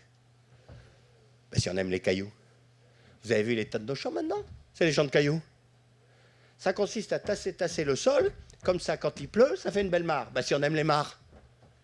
Ça consiste à prendre les engrais de l'année dernière pour les mettre sur le dessus, comme ça, les vents de l'automne le transforment en gaz à effet de serre. Ben, si on aime les gaz à effet de serre. Mais c'est une histoire de fou. Ça consiste à donner les vers de terre aux petits oiseaux. Ben, si on aime les petits oiseaux. C'est vrai que c'est fou le labour. Rappelez-moi, au fait, pourquoi on avait inventé un truc aussi tordu? Ah oui, pour renforcer les mauvaises herbes. Enfin, soyons clairs, les mauvaises herbes de l'an dernier. Hein. Regardez, j'enfonce les mauvaises herbes. Mais l'année d'après, les mauvaises herbes il y a 2 ans. Enfin, c'est un truc très, très, très, très primitif. Très primitif. Regardez, ça c'est une photo vue d'avion en ce moment, c'est la France. De quelle couleur est la France en ce moment? Marron. Marron? Mais quelle faute de goût! Mais je rêve! C'est-à-dire le soleil qui, aujourd'hui, je ne sais pas s'il fait beau, mais enfin il y en a, qui arrive sur nos champs, il ne sert à rien. On utilise nos champs que 6 mois par an. Attendez, on a un énorme problème d'énergie sur cette terre. Il est hors de question de dire 6 mois par an, le soleil, je m'en fous. Tout rayon du soleil qui nous fait l'honneur d'arriver sur nos champs doit fixer du carbone et de l'azote, quoi. Tout le monde peut le comprendre. Voilà. Et donc, il faut compter d'abord sur les vers de terre. Parce que vous savez, dans un champ remué, plein de pesticides, vous savez combien il reste de vers de terre? 50 kilos à l'hectare, à peine pour la pêche. Et dans une prairie bien bio, vous savez combien il en reste? 5 tonnes. À votre avis, 50 kilos de vers de terre, ça travaille mieux que 5 tonnes? Ou 5 tonnes mieux que 5 kilos? Puis, sans reprendre des polémiques actuelles françaises, ils ne font pas les 35 heures. Hein. Ils travaillent le dimanche. Et donc, l'agriculteur, c'était un laboureur, il vient de changer de métier. Maintenant, c'est un éleveur de vers de terre. Ah ben, ça change comme métier, hein. Mais c'est aussi un éleveur de champignons. Parce que ça, moi, vous savez, je suis un gars de la ville, je ne connaissais rien à la campagne, mais j'étais toujours émerveillé de ce truc. Il n'y a rien, il pleut, le lendemain, je viens, il y a un champignon. Non, mais c'est magique, ça, quand même. Il y a forcément un truc. Ben, le truc, je vous rappelle, c'est que ce qu'on appelle nous champignons, ce qu'on met dans notre assiette, ce n'est pas du tout le champignon, c'est le prout du champignon. Le champignon, c'est ce qu'il y a en dessous. Un seul champignon, ça peut faire 80 tonnes. Ah ben d'accord. Quand il fait prout, il fait prout. Mais donc, c'est des réseaux pas possibles à l'intérieur du sol qui échangent les matières nutritives. Et puis, nous, on arrive, le petit orgueilleux sur son tracteur, place, à la modernité. Ben, le champignon, il dit, tu repasseras. Et donc, depuis maintenant 50 ans, on a complètement nié toute la vie qu'il y avait dans le sol. À la fois la vie animale et végétale. Et donc, soyons clairs, il faut arrêter. Il faut couvrir nos champs 365 jours par an. Bien. Alors, c'est vrai que la première fois qu'on met la petite graine là-dedans, il y a une petite émotion. Tiens, je vous en fais une plus belle. Qu'est-ce qu'il est en train de faire, là? Il est en train de semer, bien sûr. Mais il est fou. Et qu'est-ce que c'est, ça, au fait? Ben, c'est l'engrais. J'ai fixé du carbone et de l'azote pour faire de l'engrais. Et tu as confiance à mettre ta petite graine là? Ben oui, je sais bien le temps qu'il va faire. Il va geler. Il va geler, donc tout ça, ça va mourir. Ça va mourir, mais ça reste sur le sol. Et ça, j'y connais rien, mais enfin, c'est quoi? Du carbone, de l'azote, de l'hydrogène, de l'oxygène. Mais c'est que du bon, mon coco. Et donc, j'ose confier ma petite graine là, parce qu'elle va être engraissée. Bon, et puis dans ces champs où on applique le premier principe, on les cultive 365 jours par an. Ben on met des mélanges de plantes, bien sûr. On va mettre des plantes à racines profondes avec des plantes à racines superficielles. Pas vu, pas pris. On va mettre des plantes godiches, les céréales. La céréale s'épanouit dans un air où il y a 78% d'azote. Et elle nous fait un caprice, elle dit « Mais non, moi je le veux par les pieds. » Enfin, c'est une histoire de fou. Heureusement, il y a des plantes plus habiles, les légumineuses, qui disent à moi, le bon azote, je te le transforme, et je refile pour les suivants. Ben, depuis le Moyen-Âge, tout le monde sait que si on fait 10 fois du blé dans le même champ, à la fin, il n'y a plus de blé. Bon, donc, mais est-ce que les plantes, on les met l'une derrière l'autre, ou après tout, pourquoi pas ensemble? Vous voyez? Et puis, il y a l'effet push-pull. Excusez l'anglicisme. L'effet push-pull. L'effet push, je mets dans un champ, des plantes qui sentent mauvais, qui repoussent les insectes qui mangent l'autre. Push. Puis l'effet pull, dans la haie, je mets de la friandise à insectes. Vous voyez, donc, la seule limite, c'est notre propre médiocrité. Tout est à réinventer. Voilà. Alors, par exemple, ça, c'est réinvention, esprit torturé, angevin. Enfin, français, quoi. Ça, c'est une expérience dans mon école. On met du blé avec du pois. Ah ouais, pourquoi? Ben, le blé droit dans ses bottes, hein. Le pois qui a tendance à vaciller, il dit ben, je vais m'appuyer sur le blé. Oui, mais il faut payer le loyer. Eh ben, le loyer, c'est l'azote. Il paye en azote, le pois. Il chope l'azote, il leur file au blé. Alors, ça, c'est quand même esprit torturé, compliqué. Français de chez français, hein. C'est-à-dire qu'on met deux plantes en même temps, qui poussent en même temps, qui cèdent à pousser, qui sont récoltées en même temps, et dont le diamètre n'est pas le même, pour qu'ensuite on puisse tamiser. Alors, je vais vous le faire à l'américaine. L'américaine, c'est plus simple. Donc là, c'est pris d'une moisse-batte. Il récolte le blé. Et qu'est-ce qu'il m'a mis dans le blé, au fait? Ben, du soja, bien sûr. Ben, à quoi il sert le soja? Ben, à nourrir le blé. Non, à quoi il sert pour de vrai? Ben, 2 mois après, on abaisse la barre de coupe, et dans ce champ, on fait du blé, plus du soja, avec moins d'engrais. Le problème, c'est l'après-midi, hein. C'est pour ça que ça se fait moins en France, parce qu'il ne faut pas avoir bu le pastis, hein. Non, ça c'est ça c'est moderne. Tracteur GPS. Sinon, c'est pas possible. Hein. Faut filer droit. Mais vous voyez, tout le monde est capable d'imaginer ça. Voilà, 3e principe. Donc, 1er principe, cultive nos champs 365 jours par an. 2e principe, avec des mélanges de plantes. 3e principe, tiens. Bon, j'ai jamais fait avec une canne à sucre, parce que moi, j'habite pas chez vous, mais j'ai fait avec le maïs. En regardant si le paysan n'est pas là. On arrache un plant de maïs. En haut, 2,50 m, mais en dessous, 50 cm. Ben, il n'a pas eu le temps de faire ses racines. Il y a à peine quelques mois. Donc, quand on y réfléchit, bien, non seulement on utilise nos champs que 6 mois par an, mais en plus, on n'utilise que 50 cm du champ. 50 cm d'eau, d'azote, de carbone, de phosphore. Enfin, il faut aller plus profond, les gars. Ben, c'est qui? Ben, c'est l'arbre. Il n'y a que l'arbre qui prend le temps d'aller plus profond. Autrement dit, il faut instiller notre champ de maïs, mettons, sur un tapis de racines d'arbres qui vont chercher les éléments nutritifs à 3 ou 5 mètres au lieu de 50 cm. Il faut rentabiliser le truc. Voilà. Et au fait, des arbres tous les combien? Ben, grosso modo, tous les 20 mètres. Hein. Parce que l'arbre, il fait ses racines à 5 mètres et à 10 mètres. Alors attention, hein, c'est très compliqué. C'est pas n'importe quel arbre. C'est pas n'importe quelle plante avec n'importe quel arbre, avec n'importe quelle rotation à n'importe quelle distance. C'est une agriculture hyper pleine de matière grise. Bien. Mais regardez, pour les gars, c'est quand même vachement bien. On plante des arbres, on récolte des belles filles quand même. Ça vaut la peine d'essayer, non? Bon. Et surtout, ça marche partout. Puisque ça c'était version Beauce. Enfin, on n'est pas prêt de voir la Beauce comme ça encore. Mais enfin bon, c'est jamais. Hein? Version culture tropicale. Java. Là, vous avez une rizière. Ben, on a récolté le riz. Ben, derrière, on fait du chou, du haricot. Et puis, tant qu'à faire, on met des arbres. Donc, dans ce champ, on fait du riz, plus de la noix de coco, plus de chou, plus du haricot, avec moins d'engrais. Ben oui. Le problème, c'est que ça fait des ordres. Et nous, notre conception de l'ordre, c'est je veux voir 10 hectares de la même variété, de la même espèce. Mais qu'est-ce que c'est que cette vision complètement primitive de l'ordre, hein? J'ai bientôt fini, hein. C'est juste un avertissement qu'il fait. Bon. Mais cet ordre-là, c'est la mort, c'est pas la vie.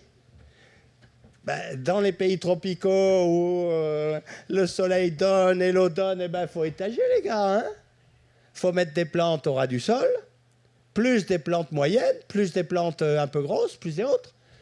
Alors, quand même, l'esprit cartésien, il dit, non, mais qu'est-ce que c'est que ce désordre? Non, mais enfin, ça va pas. Ben oui, mais il faut savoir ce qu'on veut. On veut manger ou on veut pas manger? Et évidemment, quand je dis ça, c'est pas n'importe quelle plante. Oh là là, c'est vachement compliqué, hein, la vie. Plus ça va aller, plus la vie va devenir compliquée. C'est comme ça que vous aurez du boulot. Parce que des gens pour vous faire concurrence, il y en a 1,5 milliard, hein, payés par un radis. Et donc, quelle chance que l'agriculture soit extrêmement compliquée au XXIe siècle. C'est comme ça qu'il y a encore des Français qui vont pouvoir en vivre. Mais alors, il va falloir se décarcasser sérieusement de ça, sérieusement. Et ne négliger aucune idée, fût-elle a priori totalement folle. La seule chose, c'est qu'on ne peut pas continuer comme avant. Voilà. Et les plantes sous les arbres, mais évidemment les animaux sous les arbres, il n'y a qu'à demander aux Normands. Ça fait belle lurette que les Normands ont observé que le camembert est meilleur avec le jus de pomme. Ben oui, on met les vaches sous les pommiers, tout le monde est content. Donc les vaches sous les pommiers, mais les chèvres, les canards, les lapins, les poulets, tout le monde sous les arbres. Voilà. Donc c'est un vrai changement. Hein. Enfin, l'arbre, il va chercher, mais aussi, quelque part, il file de l'énergie à la fin. Enfin, tout ça, c'est un cycle vertueux. Et puis, tous les agriculteurs vont redevenir des éleveurs. Alors, déjà que dans beaucoup d'endroits en France, ils ont dit, ben, ça y est, je ne fais plus la traite, je ne castre plus les cochons. Ça y est, il faut que je redevienne éleveur. Ben oui, éleveur de chauves-souris, par exemple. La chauve-souris, c'est un truc génial pour lutter contre les insectes. Hein. Vous avez des insectes, élevez des chauves-souris. Tout le monde sait, depuis qu'il a été à l'école primaire, vous avez des pucerons, élevez des bêta-bordiaux. Ah ben, quand même, c'est quand même une productivité incroyable, la coccinelle. Hein. Elle se bafre à peu près 100 moucherons par jour. Pareil, les abeilles. Vous savez qu'il y a un énorme problème d'extinction des abeilles dans le monde. Mais enfin, attendez, on s'occupe des choses importantes ou pas? Mais que fait M. Ban Ki-moon, au fait? Enfin, il n'y a rien de plus urgent pour les Nations Unies que de signer un accord de paix avec les vers de terre et un autre avec les abeilles. Il n'y a rien de plus urgent. Notre survie dépend des vers de terre et des abeilles. Alors, c'est vachement bien de faire la paix avec Daesh, mais c'est encore mieux de commencer par le commencement. Les vers de terre, les abeilles. Voilà, et donc maintenant, tout agriculteur, enfin ça c'est en France, mais vous transcrirez pour d'autres continents. Tiens, regardez par exemple, ça c'est près de chez nous à Angers. Voilà, c'est un éleveur de pommes. Enfin, un producteur de pommes. Lui disait, je croyais que mon métier, c'était produire des pommes, et j'ai découvert que, mais non, mon vrai métier, c'est éleveur de mésanges. Et le voilà parti, il a mis 750 nids de mésanges dans ses pommiers. Mais qu'est-ce que c'est que cette obsession? Mais ce n'est pas une obsession, c'est une observation. La mésange fait ses bébés en même temps que la carpocarps. Si c'est pas beau ça. Alors toutes les mères de famille ici présentes savent que les bébés, c'est pas tout de les faire, il faut les nourrir. Ben, je peux vous dire que 700 mamans mésanges qui écument le verger pour donner à manger à leurs enfants, il n'y a plus de carpocarps. Dans cet exemple, voilà, la mésange est plus forte que Monsanto. Ah, ça fait réfléchir, hein. Mais du coup, c'est un autre métier. Le gars, il dit, mais je crois que j'étais éleveur de pommes, mais non, finalement, je suis éleveur de mésanges. C'est toute ma conception du rapport à la terre qui change. Mais on continue. Vous avez des mulots, élevez des chouettes. Vous avez des limaces, élevez des carabes. Et la seule limite, c'est notre propre médiocrité. Et je vais dire, pour le moment, il y en a encore beaucoup. Et donc, allons-y. Et quelle chance que les femmes s'y mettent. Parce que maintenant, on va pouvoir exploiter enfin les 2 seuls gisements qui restent dans le monde. Tous les gisements sont en train de s'épuiser. Il n'y en a que 2 illimités, le génie de l'homme, le génie de la femme. Donc on peut être parfaitement optimiste, parce que maintenant il y a aussi le génie de la femme qui va s'y mettre, donc ça va être génial. On va forcément y arriver. Voilà, regardez, là on est en Chine, dans une rizière. Mais ils sont fous, ils ont largué les canards dans la rizière. Mais non, ils ne sont pas fous. Ils sont géniaux. C'est pas n'importe quel canard, hein. C'est le canard Kempalri. Alors, le canard Kempalri dans la rizière, c'est génial. Ben, qu'est-ce qu'il fait de toute la journée? Ben, il mange les mauvaises herbes. Il n'y a plus besoin de désherber la rizière. Ben, c'est quand même sympa, non? Et excusez de la grossièreté, mais quand il a fini de manger les mauvaises herbes, eh ben, la carpe. Rien ne se perd, rien ne se crée. Tout se transforme, c'est comme vous avec les bagasses et les etc. Il n'y a pas de déchets, il n'y a que de la matière première. Dans ce champ, on fait du riz, plus de la viande, plus du poisson, avec moins de travail et moins d'engrais. C'est ça l'agriculture de demain. Mais il faut oser dire, moi dans ma rizière, j'y mets les canards. La première fois que celui qui a osé, il fallait oser quoi. Bien, alors, Voilà, la dernière, parce que le président commence à dire, il abuse. Hein. Alors, le moment du vote est venu. Je mets la motion au vote. Vous l'avez bien lu? Abstention? Vote contre? Adopté à l'unanimité par la CAS, merci. Bien, alors, du coup, c'est pas tout de voter, il faut se retrousser les manches. Nos outils marchent moyen. La situation est grave. Je voulais faire la rigolade, mais elle est grave. Hein. Alors bon, j'étais très impressionné par tout ce que j'ai entendu ce matin. Vous allez dans le bon sens. Mais on est au début du commencement à peine. Hein, non, tout début du tout commencement. Enfin, on n'imagine pas ce qu'il y a encore à inventer dans les 20 années qui viennent. Alors, elle n'est pas désespérée, vous êtes là, vous avez envie. Bien. Alors, ne plus rien gâcher. Donc, c'était le thème de la journée. Donc, vous êtes qu'au début, vous n'êtes pas à la fin. Donc, j'ai vu plein de pistes intéressantes. Ne plus rien gâcher. Tout est matières premières. Le déchet, ça n'existe pas. Alors, le déchet industriel, c'est compliqué pour appliquer ça. Dans le déchet industriel, il y a du tungstène, de l'arsenic, de je ne sais pas quoi. C'est vachement compliqué à trier. Mais le déchet agricole, quand on y pense, du carbone, de l'azote, de l'hydrogène, de l'oxygène, bon, enfin, attendez, c'est que du bon, ça, mon coco. Alors, moi, je ne sais pas si c'est du carbone 4 ou 3 ou 6 ou truc. Enfin, bon, vous êtes là pour vous débrouiller. Voilà. Vous êtes là pour vous débrouiller. Quel que soit le numéro du carbone, il faut le faire. Voilà. Ensuite, modifier nos habitudes alimentaires. Alors, je m'excuse de vous dire, de vous parler franchement, mais mangez bien. Ah, pas pour un Africain, hein, crève la faim, ou un Asiatique. Mangez bien pour nous. C'est moins de viande, moins de lait, moins de sel, moins de sucre, moins de matière grasse. Il l'a dit. Bon. Alors, quoi plus? Plus de céréales, plus de légumineuses, plus de protéines végétales quand même. Plus de lentilles, plus de faillots, plus de pois chiches, évidemment. Plus de fruits, plus de légumes, de saison. Hein. En ce moment, ce n'est pas la tomate, hein, c'est la carotte. Bon. Et plus de diversité. Ah, quand même, il y a encore des choses à faire. Bien. Mais ça, c'est rien du tout. Mais attendez, c'est énorme. Si ceux qui mangent trop riches pour leur santé et pour celle de la planète commencent à modifier leurs habitudes alimentaires, c'est un énorme ballon d'oxygène pour l'ensemble de la planète. Alors c'est vrai que c'est compliqué, c'est pas le beefsteak que j'aurais pas mangé qui va aller directement au Mali.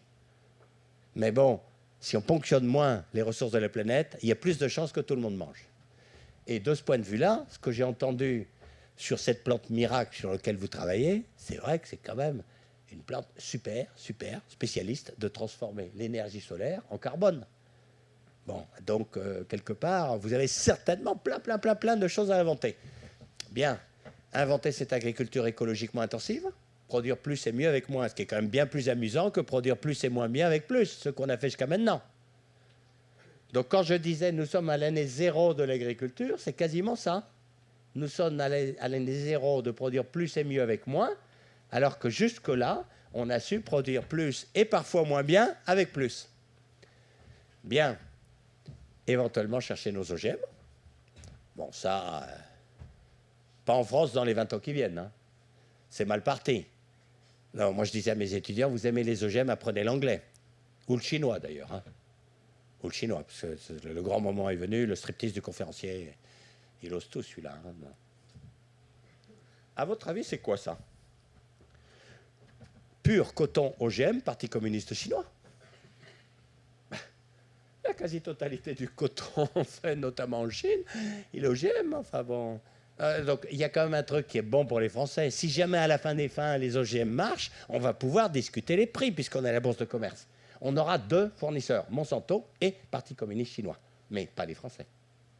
Bien. Alors nous, du coup quoi? Eh bien promouvoir l'agriculture vivrière dans le tiers-monde. J'ai pas eu le temps d'en parler, mais qu'est-ce qui nous a pris là de dire on va nourrir les gens qui ont faim? Enfin, vous savez combien il y en a? 800 millions. Alors, maintenant, les Français le disent moins.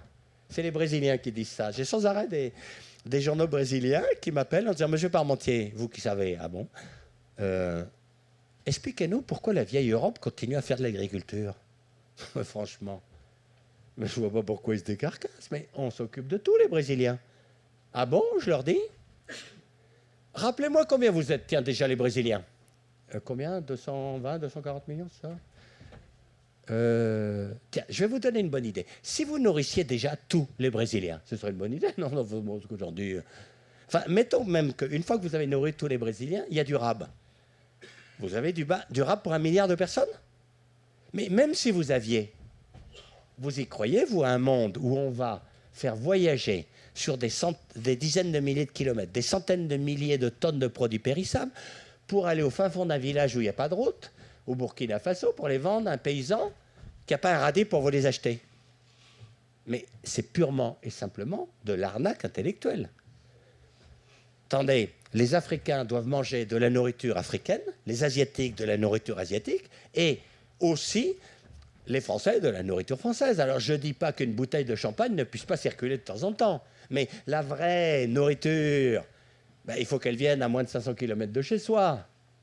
Alors je ne dis pas que le sucre et le café et le chocolat, quand même, ne puissent circuler. Mais enfin, je vous parle de la vraie nourriture, celle qui nourrit pour de vrai. Et donc, ce n'est pas parce que tu produis du café que tu ne manges pas. Tu produis du café, fais donc du manioc aussi quand même, hein. Minimum. Enfin, il n'y a rien de plus urgent que chaque pays essaye de se nourrir. Point. Enfin, on s'énerve. Bon. Bien. Mettre en œuvre des programmes phase zéro, ça c'est le Brésil. Ça c'est M. Lula, président du Brésil, qui arrive et qui dit « Ah, ben, je suis vachement fier, je suis le président du plus grand pays agricole de la planète, le plus grand pays exportateur. » Il est fier un moment et puis on lui dit « Mais attendez, tu fais le fiero là. Il y a 80 millions de personnes qui ont faim. » Ah oui, il dit, ça va pas ce truc-là. On exporte comme des malades, il y a 80 millions de personnes qui ont faim. Ah ben oui, c'est donc pas un problème de production, ben, c'est un problème de revenus des mères de famille. Hein. Ça fait belle lurette qu'on a inventé ça en France. Il faut donner de l'argent aux mères de famille, bolsa familial. Ça, hein? Non. Alors il dit, ben, je vais donner $40 par enfant.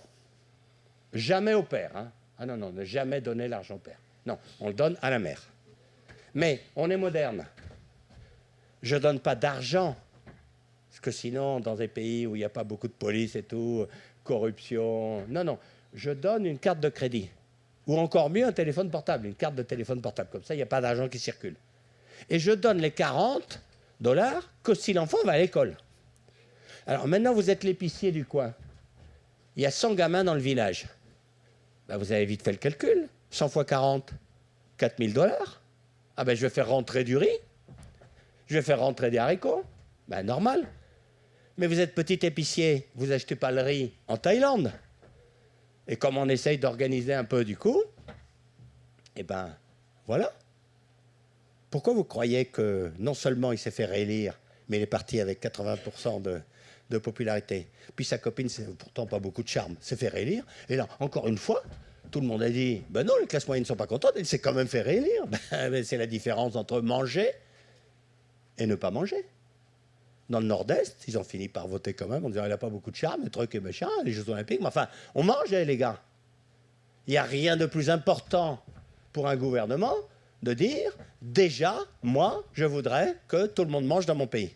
Ben, du coup, l'ancien ministre de l'Agriculture, il a changé de métier, vous savez ce qu'il fait maintenant? Directeur de la FAO. C'est pas bête. Et du coup, il a convaincu les Nations Unies, il dit, ben, c'est un programme des Nations Unies, fin zéro. Finalement, il y a 2 programmes des Nations Unies, 2 degrés pas plus, et fin zéro. Bon, peut-être l'énergie aussi, on retombe sur les mêmes... Ben, c'est pas mal. Ben, du coup, le Mexique, il dit, hambre zéro. Et puis du coup, l'Inde, il a fait le truc le plus énorme, le plus extraordinaire, mais enfin, comme c'est très corrompu, on va voir ce qu'il va faire. Il va dire, je vais donner 3 à 7 kilos de céréales par personne, tous les mois, pour 800 millions de personnes. Ah, excusez du peu. Le plus grand programme d'aide alimentaire jamais conçu par l'esprit humain. Alors, je ne sais pas s'ils vont y arriver, mais il y a quand même un truc qui vient de se passer, notamment grâce à M. Lula. Des grands pays arrogants du monde acceptent de dire « Non, je suis arrogant, mais regardons un peu. Je ne suis même pas foutu de nourrir ma population. Donc je vais commencer par le commencement. Ce serait bien que tout le monde mange dans mon pays. » Donc c'est quand même intéressant. Et puis, à la fin des fins, protéger les frontières et soutenir les agriculteurs. Vous savez, des belles agricultures dans le monde, il y en a très peu. Hein. Grosso modo, la Chine, l'Europe de l'Ouest, l'Amérique du Nord, puis quelques points comme ça, genre le Brésil. Mais parlons des 3 premiers. Ben, qu'est-ce qu'ils ont fait? Exactement pareil. Ce n'est pas le même climat politique. Donc en Chine, c'est 1 hectare par tête de pipe. OK? Aux États-Unis, c'est 2000 hectares par tête de pipe. OK? En France, c'est le plus que je peux cultiver tout seul. Alors au début, c'était 30 hectares, puis c'est devenu 70, puis 200. Mais le plus que je peux faire tout seul. Hein? Bon. OK? Donc chacun fait à son idée. Mais les gouvernements, finalement, ils ont fait la même chose. Vous faites à votre idée, comme vous aimez bien faire, comme toujours. Mais on va fermer les frontières, il faut du moins les protéger, et on va investir massivement dans l'agriculture. Ben écoutez, on a triplé notre production agricole en 50 ans en France. Mais pareil aux États-Unis, et pareil en Chine. Et alors maintenant, on dit, mais non. Non, vous, arrêtez, laissez faire les spécialistes. Vous êtes sénégalais, ben faites un port. Un port, c'est vachement mieux que l'agriculture. Et puis vous verrez, dans ce port, c'est magique. Il y a plein de blé de Beauce qui arrive, et puis plein de riz de Thaïlande, et puis plein de maïs des États-Unis. Ben oui, ça c'était jusqu'à l'an 2000. Depuis 2007, Seran, ah ben tiens, il n'y a plus de bateaux qui rentrent dans le port, émeute de la faim. Et donc au bout d'un moment, tous ces pays disent le port, c'est pas mal de faire des céréales chez nous quand même. Et quand on fait du sucre, c'est pas mal de se faire à manger aussi. Le sucre pour l'argent de poche, se faire à manger, c'est la survie. Donc il faut trouver le moyen de, et puis comme en plus, si j'ai bien compris, le compost de la canne à sucre, et il est mieux sur les cultures vivrières, nous avons bouclé la boucle. Merci beaucoup, merci de votre attention.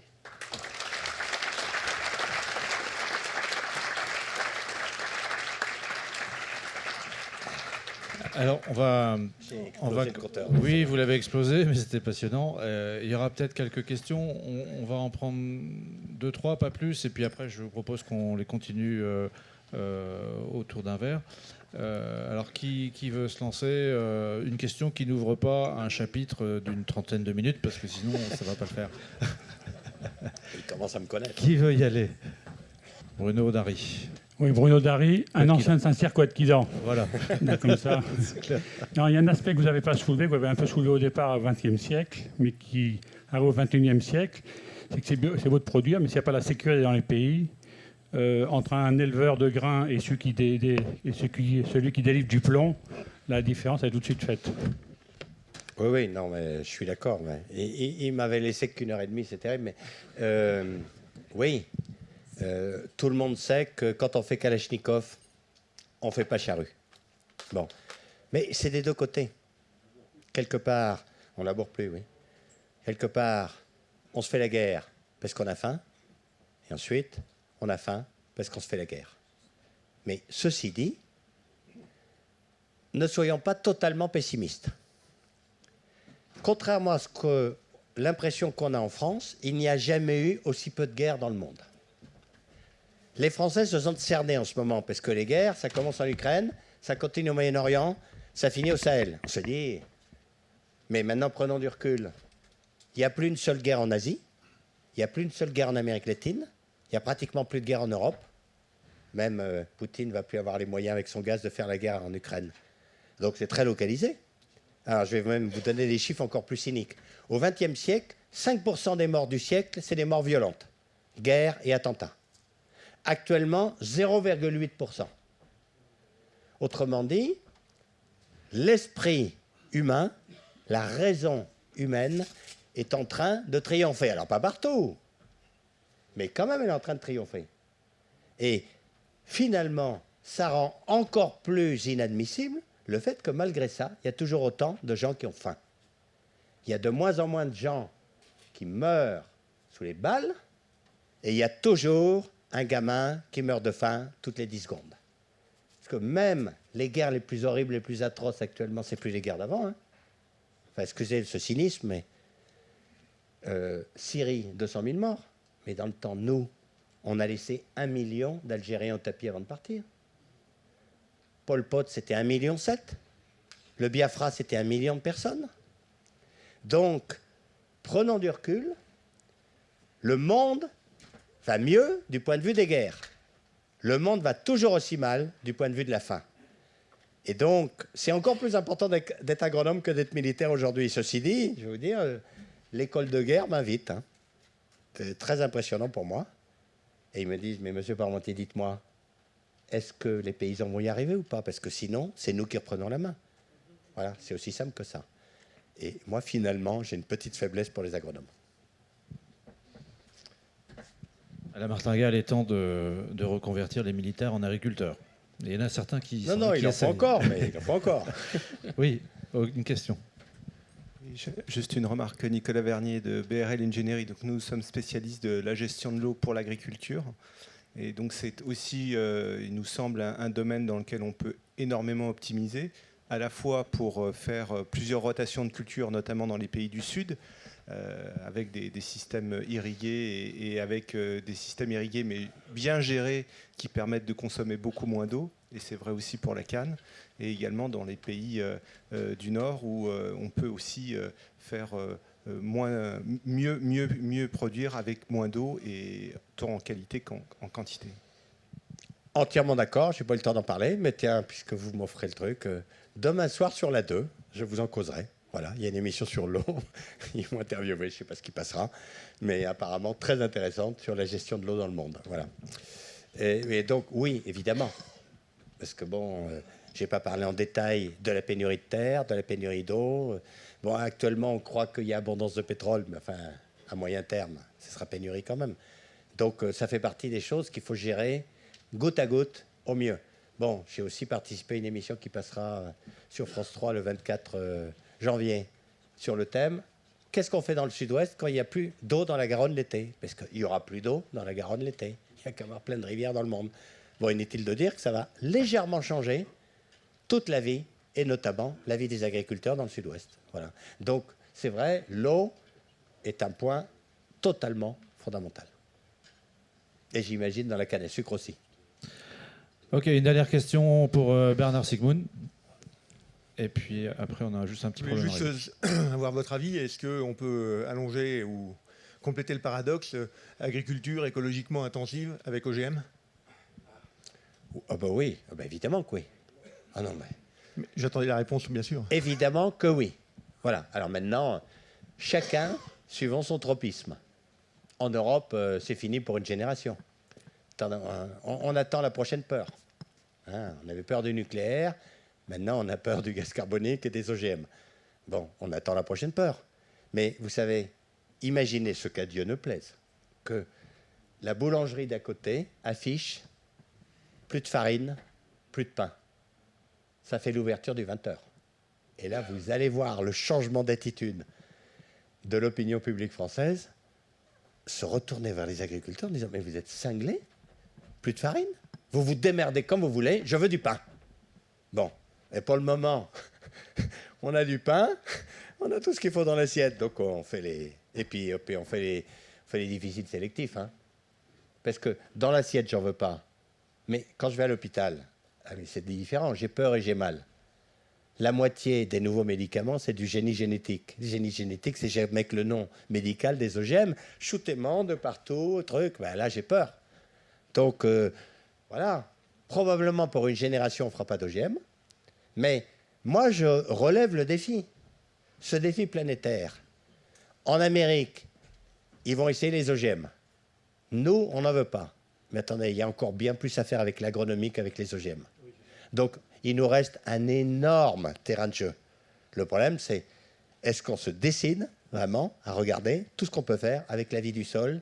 Et il n'y a pas que le gène dans la vie, il y a l'énorme possibilité d'exploiter la vie du sol. Et ça, si on y arrive, eh ben, on prendra une longueur d'avance. Rendez-vous dans 20 ans pour savoir qu'est-ce qui gagne. Mais évidemment, c'est compatible. Voilà. Merci. Eh bien, écoutez, on va s'en arrêter là. On va poursuivre. Alors, il nous reste 2 slides à passer. On va les faire quand même. On va les faire même rapidement. Donc, en fait, on a juste les comptes de l'association à vous présenter. Donc voilà, en termes de recettes et de dépenses, donc l'exercice 2013, donc qui est passé déjà un petit moment, on était à 21 000 euros de recettes et pour 16 099 euros de dépenses, ce qui fait un solde positif de 5 200 euros. Ce qui veut dire, et c'est le deuxième et dernier slide de la matinée, qu'aujourd'hui, nous avons un disponible total de 87 000 euros répartis entre les différents postes que vous voyez là. Donc on a largement de quoi payer un beau voyage à ceux qui gagneront le Grand Prix de la communication. Et j'espère qu'on aura beaucoup de communication.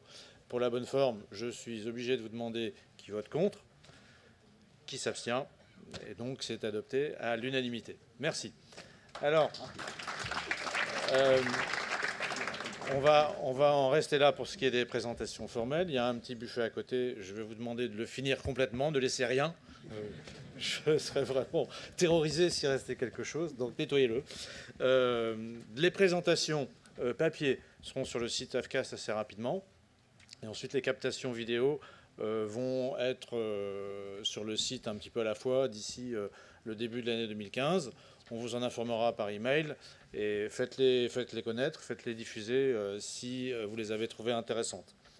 Bruno Parmentier va avoir une petite interview. Ensuite, il sera sur une petite table à l'entrée du buffet dehors avec son dernier livre qui s'appelle Fin Zéro, qui est passionnant, je vous le conseille. Et vos 3 livres, et donc notamment pour ceux qui connaissent Nourrir l'humanité, Fin Zéro. Le 3e est un peu moins connu. Mais il a tout. Donc si vous voulez, pas forcément pour les fêtes de Noël, parce que vous pouvez simplement le faire par plaisir, c'est des livres passionnants, il vous les dédicacera également à la sortie. Ensuite, juste un dernier mot pour remercier tous les sponsors qui nous ont aidés aujourd'hui, à part leur contribution financière. Ils sont là aussi pour vous, profitez-en, parlez avec eux, échangez avec eux, construisez avec eux. On en parlera dans un an, à la fin du mois de décembre 2015. Au revoir.